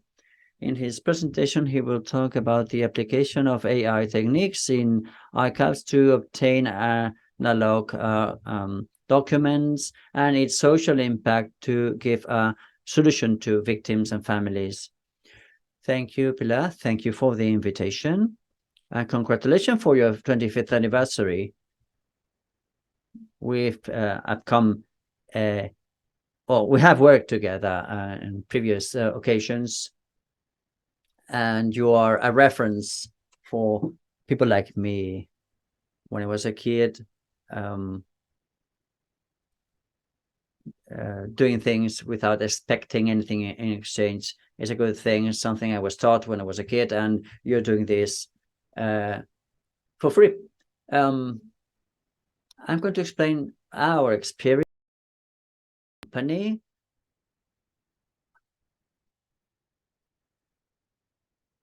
It is a short experience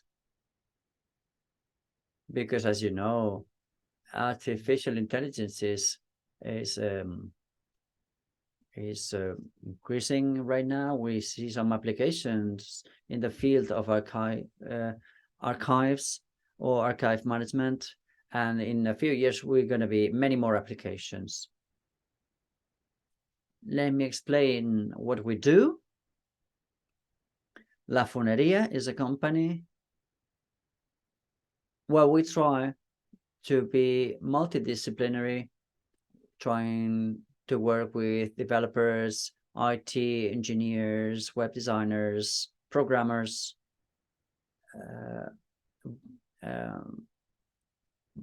record keepers. Many fields are involved in our company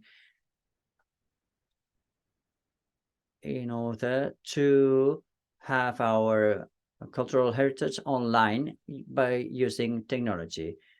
We've been using IT technologies, and now we're exploring the possibilities of AI. What do? We design online publication projects targeted to a specific audience. If we need to work with a file of human rights for families, we don't do a classification chart and they have to do the rest of the work. We don't do that. So we design our projects based on our audience, on the target audience, based on the available documents available in museums and centers of documentation. Right now, we've been working with IT technologies, and now we are starting to explore and use AI. And we are in this transition, trying to integrate AI in our manual processes we do on a daily basis. First, I wanted to talk about what we've done so far regarding IT technology to explain in a clear manner how these manual processes we still have can be improved with AI in order to bring all this cultural heritage online. In 2009, I started to work at the Democratic Memorial with the aim of bringing the oral testimonies of the Civil War online. Michael Fish explained what you see or read on the screen, which basically means that online documentation needs to be well organized and referenced and structured, for it to be easily available and accessed, so that the general public can access it. We normally adapt our documentation to the public or the channels or technology we're using for each project, based on the premise that today users of museums and archivists are less and less using information in person. Everything is done remotely after the COVID pandemic. I don't know if you know Casio Forum Plus. It's like Netflix, but with museums. And I think a great deal of the cultural consumption is going to follow this path,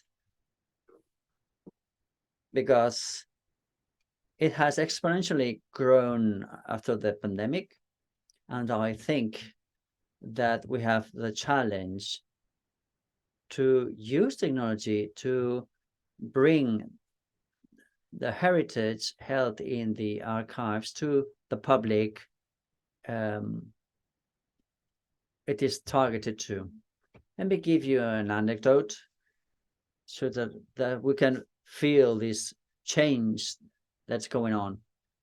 A few months, we were doing a recruitment process. There was someone that came from the history university, and he explained that he went to an archive and he found that the documents were not online, and he thought it was unbelievable. So new generations and the next generations have never gone to an archive, but they're using the internet and working with the internet, doing research.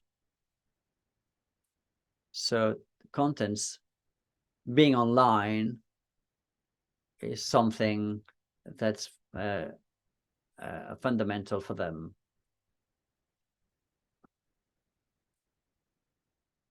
Some figures that are publicly available by the Ministry of Culture. This is by annual statistics in 2020 or 22, I don't remember. In-person users are 3.45%, and online users are 96.55% of archives. So there's a huge difference. An archive on human rights that you will know is Arolsen Archives, created during the Second World War.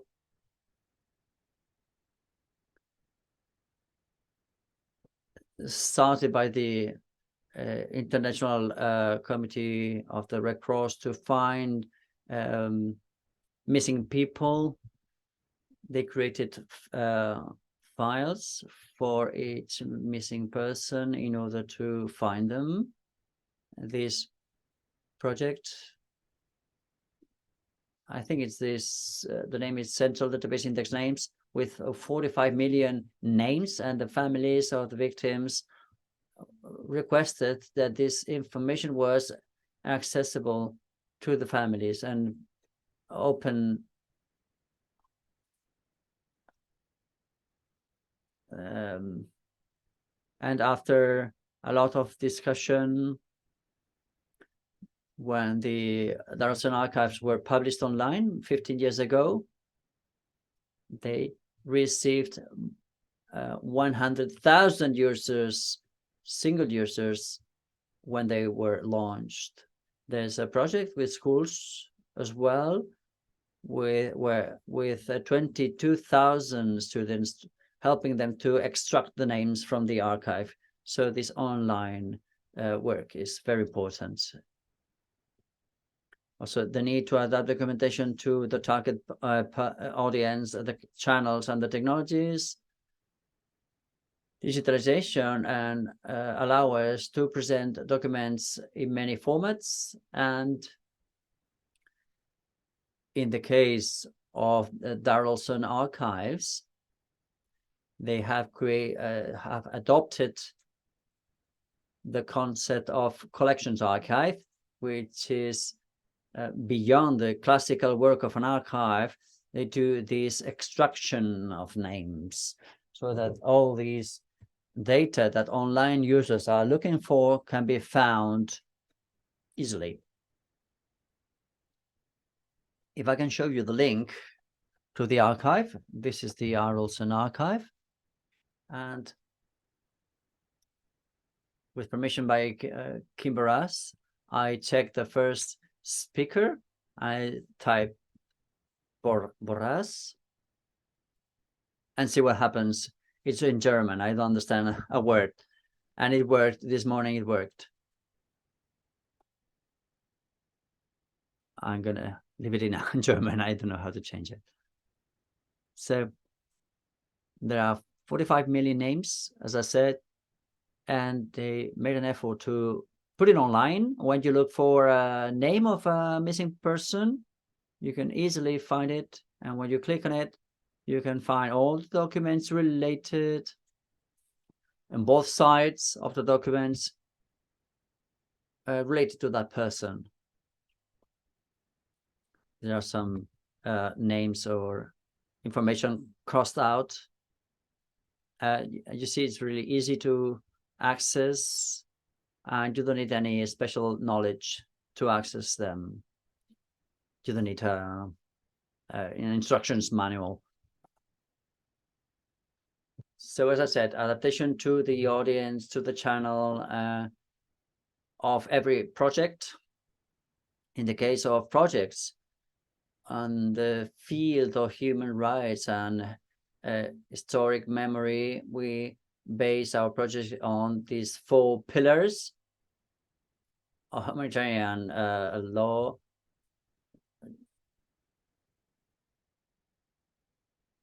for example, when we want to promote these non-repetition guarantees, what we try to do is use IT technologies and databases to create educational product online so that the information can be accessible to students. And if we want to do a project focused on the families for the recovery of documents, so you can type the name of a victim and you obtain all the documents related to that person.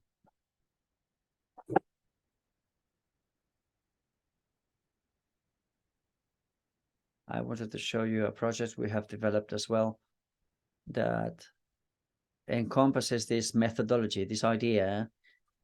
This is for the Institute of Memory from Navarra.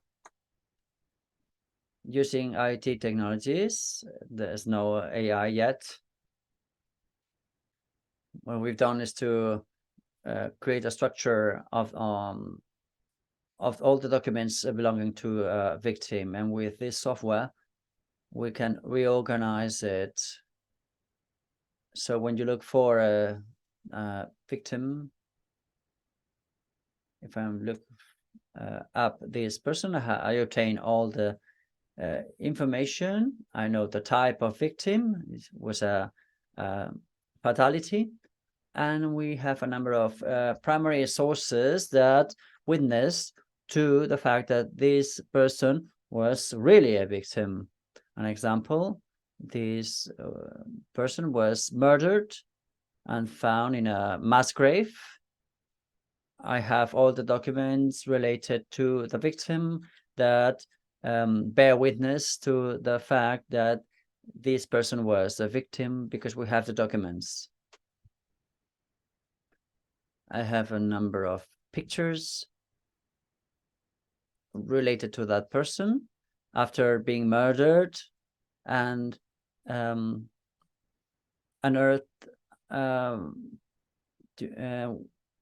all the process was documented with photos by the family. And we also have interviews of the daughter explaining how her father was arrested and the information she has on the murder of her father. Thanks to IT technologies, we've been able to structure all the information around a victim, thinking around the target audience, either the families or people interested in knowing more on what happened. This is as far as IT technologies are concerned. I don't know how long I have to go faster. And let's move on to AI. In order to do all this, there's some manual work that is very time consuming. Doing this type of projects is not accessible to small archives. We can only do this for projects that have human resources and economic resources. Manual processes, for example, the transcriptions of the interviews, they were done manually. Descriptions of photographs, also transcriptions of documents, descriptions, and data extraction of relevant data of the documents. Once we have all this, all these contents is indexed so that it can be searchable online. We need keywords so that you can obtain the information. All these are manual processes. We had 3,500 victims and 15,000 documents, so it's a lot of work. This is what we're doing at present, and we'll try to find ways to use AI to do all these tasks. It's like this concept of human in the loop, right? It's like a hamster wheel, a task that are reoccurring in our projects, and maybe AI can help us there. AI can help with the transcription, also with the description, and with data extraction, and also with the indexing.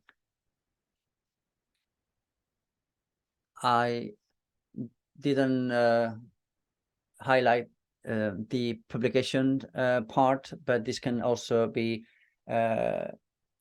accelerated with artificial intelligence. Projects currently ongoing. or under progress. We normally use open source technologies because these projects can reassess the operation of the software. So if you know the code, you know how the software is working. Regarding the transcription of recordings, it's a project by the Mozilla Foundation. Common Voice is the name. And OpenAI has adapted Common Voice model to create an automatic transcriber of voice documents. This, since the Mozilla Foundation did this in open source codes, it remains so. And this application called Whisper we use to do transcriptions, automatic transcriptions of interviews. It works pretty well, better than previous solutions. This doesn't mean that we need a human proofreading or review later, but it's going to be faster than before anyway. So archives, when they want to publish this sort of contents, the cost is going to be smaller. Regarding transcription, there's a project called, it's an open source project, Transcribers. It's a project to transcribe manuscripts from ancient and modern times. It works very well for some languages. It doesn't work very well for Catalan and Spanish, and this is software we use. We're starting to do a neural network to do the indexing of the contents once they have been transcribed. We are collaborating with the Autonomous University and using their supercomputer and also collaborating with other companies. This is a project which is closely related to archives. It is a data extraction of archive documents based on the court-martials that took place during the dictatorship. A court-martial have thousands of pages, and they're written by hand, typewritten. Some pages are unreadable. And we did a project with the Supercomputing Center, reading these documents using computer-based reading based on predefined categories, and we applied OCR technologies and natural language processing models. The idea is that out of a court-martial process, we can obtain the names and surnames of the victim, the status, the venue of the trial, or of the document, the date of the documents, and the place. This is what we tend to obtain with artificial intelligence. The results after 1 year is that the OCR solution obtains a lot of information in spite of the poor quality of the documents. The natural language processing solution extracts all the elements we're interested in, like names or locations. And this is possible because we provide a lot of training material to the AI. So, because, you know, artificial intelligence is not intelligent unless you provide it with a lot of data. We work with the Institute of Memory. They have information about all the victims, and we train the artificial intelligence to find documents that have been ingested by the machine. This is called ground truth. On the left, you can see the real information injected to the AI, and on the right, you have the results. During the first stage, we have around 50% hits, which is interesting. On the second stage, that should be starting on January next year, we expect to reach higher percentages.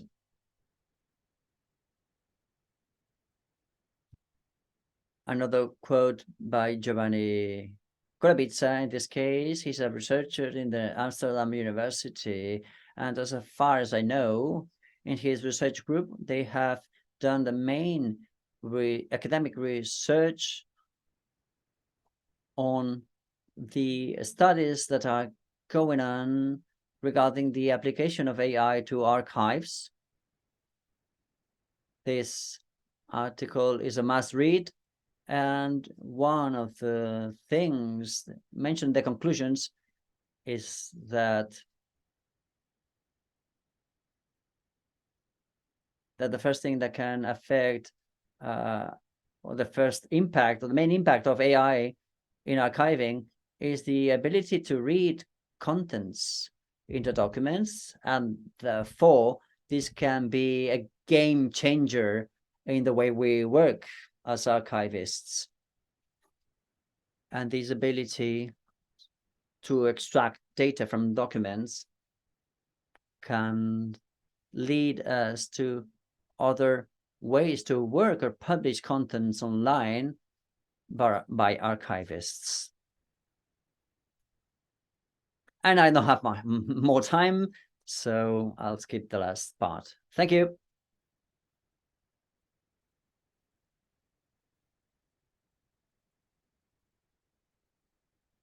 Well, thank you very much. Sorry I had to cut you, but just in case there are any questions.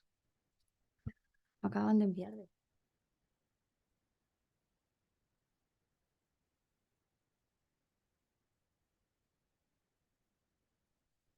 Well, it's just comments. One is for Aida.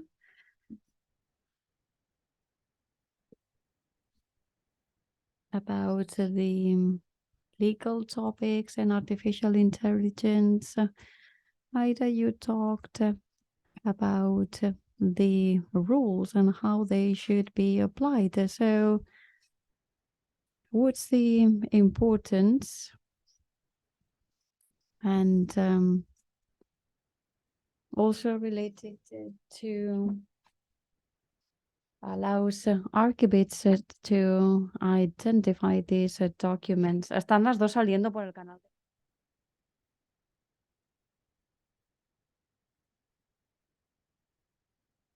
And it is also something that we need to take into account in this framework of artificial intelligence, this type of information. And Gerard, I wanted also to talk about this artificial intelligence and the human rights. There are wonderful opportunities, and I just wanted to talk about the limits that we have in this legal framework, because you gave us the example of Baladocena, but in France, for example, we cannot publish data, personal data, after not before 100 years have passed. And in the Western Pyrenees, I checked some data about the Spanish Republicans in the camps, and this project is taking longer than expected. And we need also to talk with the Commission to obtain the right to publish this data. And this Commission about freedoms has a legal approach as for the publication of this data. So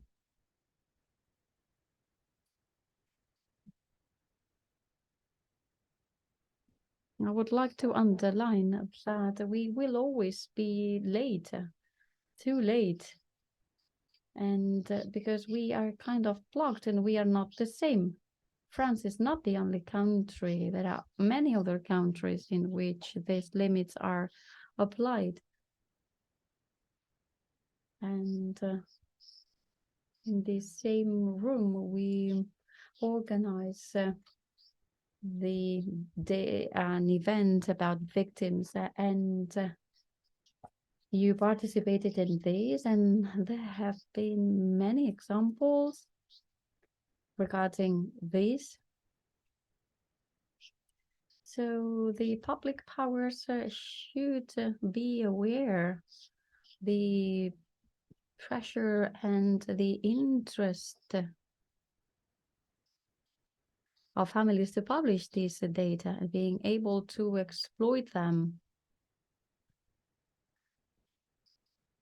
So I wanted to insist on all these obligations that we have as archivists.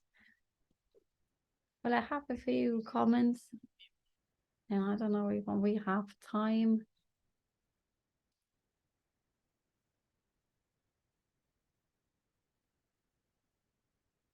We have a doctor in law, so artificial intelligence can make mistakes, as you said, and we have to be careful.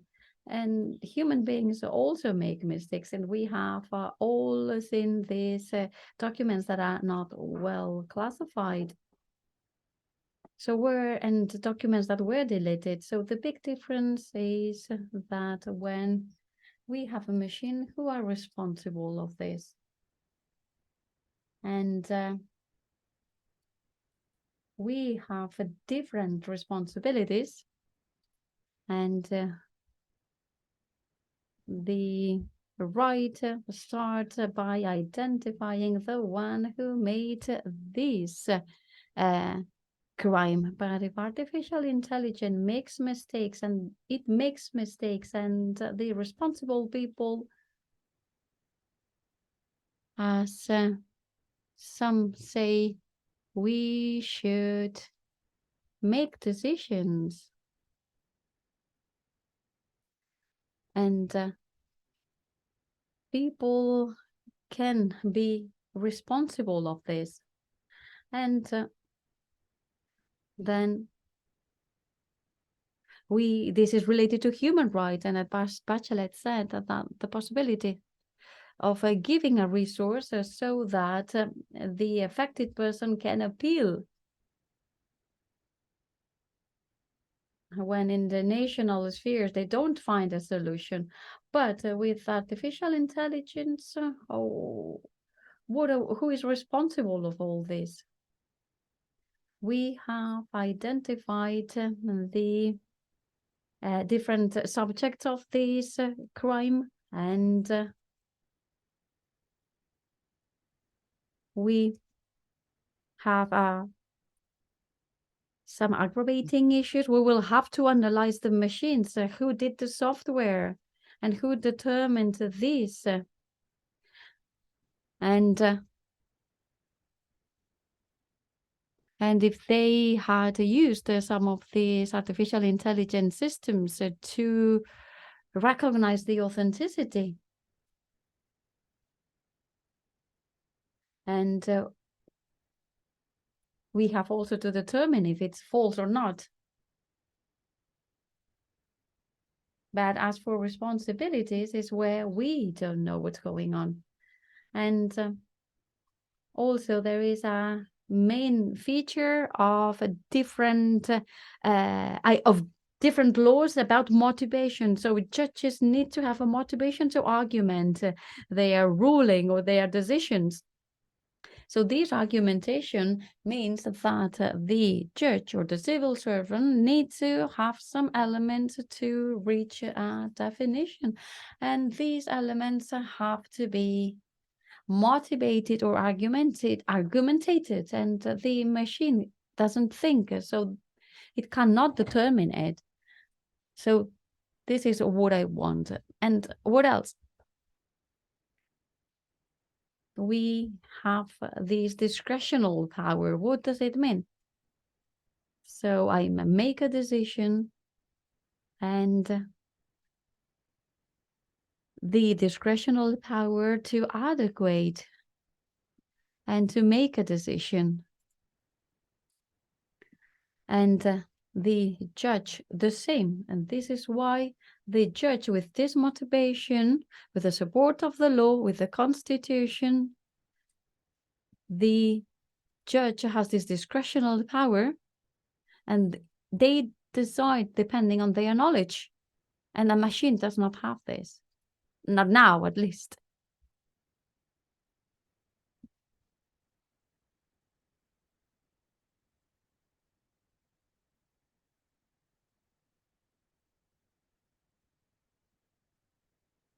So about this question regarding the juridic topics and the personal data publication, it is something that is being discussed.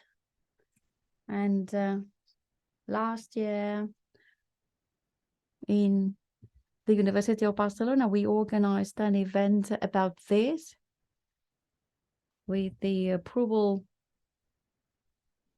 of a democratic law in Spain.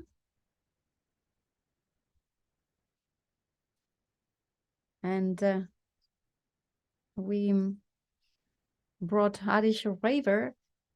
He is the legal counselor about protection of Yad Vashem Arotzen records. And after the legal report, they did publish it. And why did they publish it? Because they think that victims and the non-publication of the names of the victims is a victimization. Because if the state publishes this online data, then they are repairing and recognizing them as victims. So they decided to publish it, and the result was a positive one. And to me, after reading all this,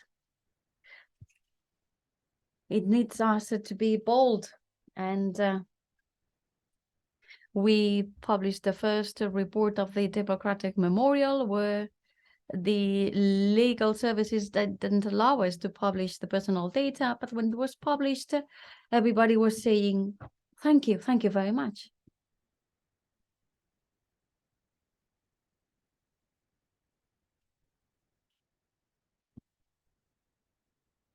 And if there are any further questions, the speakers will be around. Thank you very much.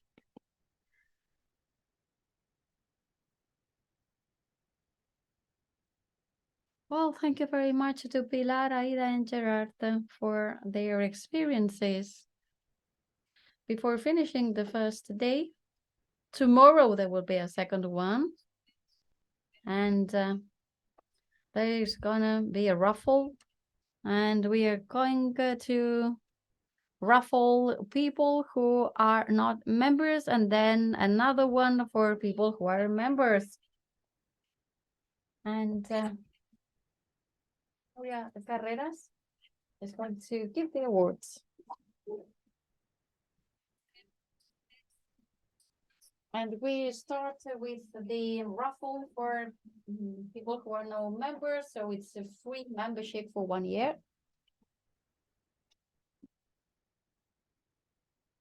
Pues sí.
So there is a technical problem, but we are going to choose an innocent hand.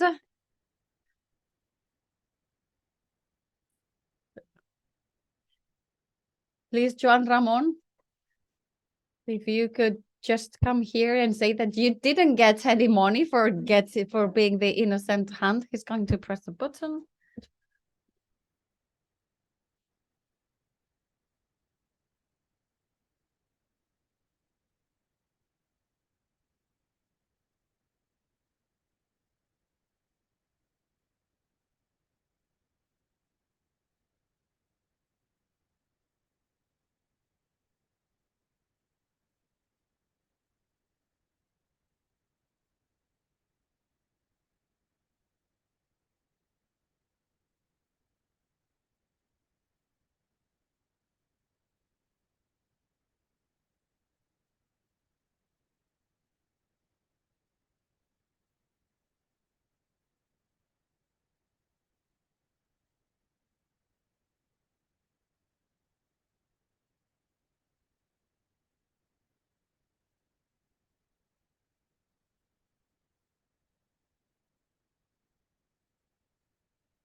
A round of applause, and now we're going to finish with people who are members.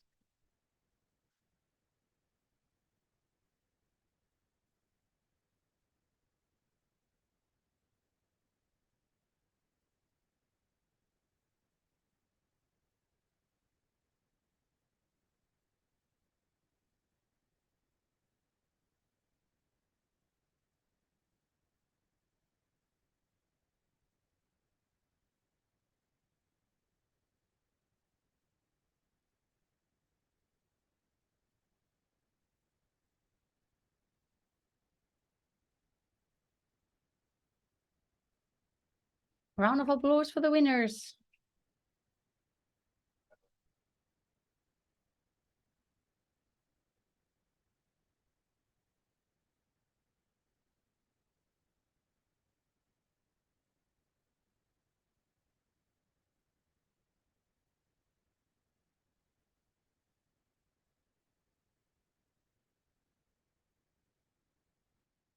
And we'll have a little cocktail for you. And see you tomorrow. Thank you.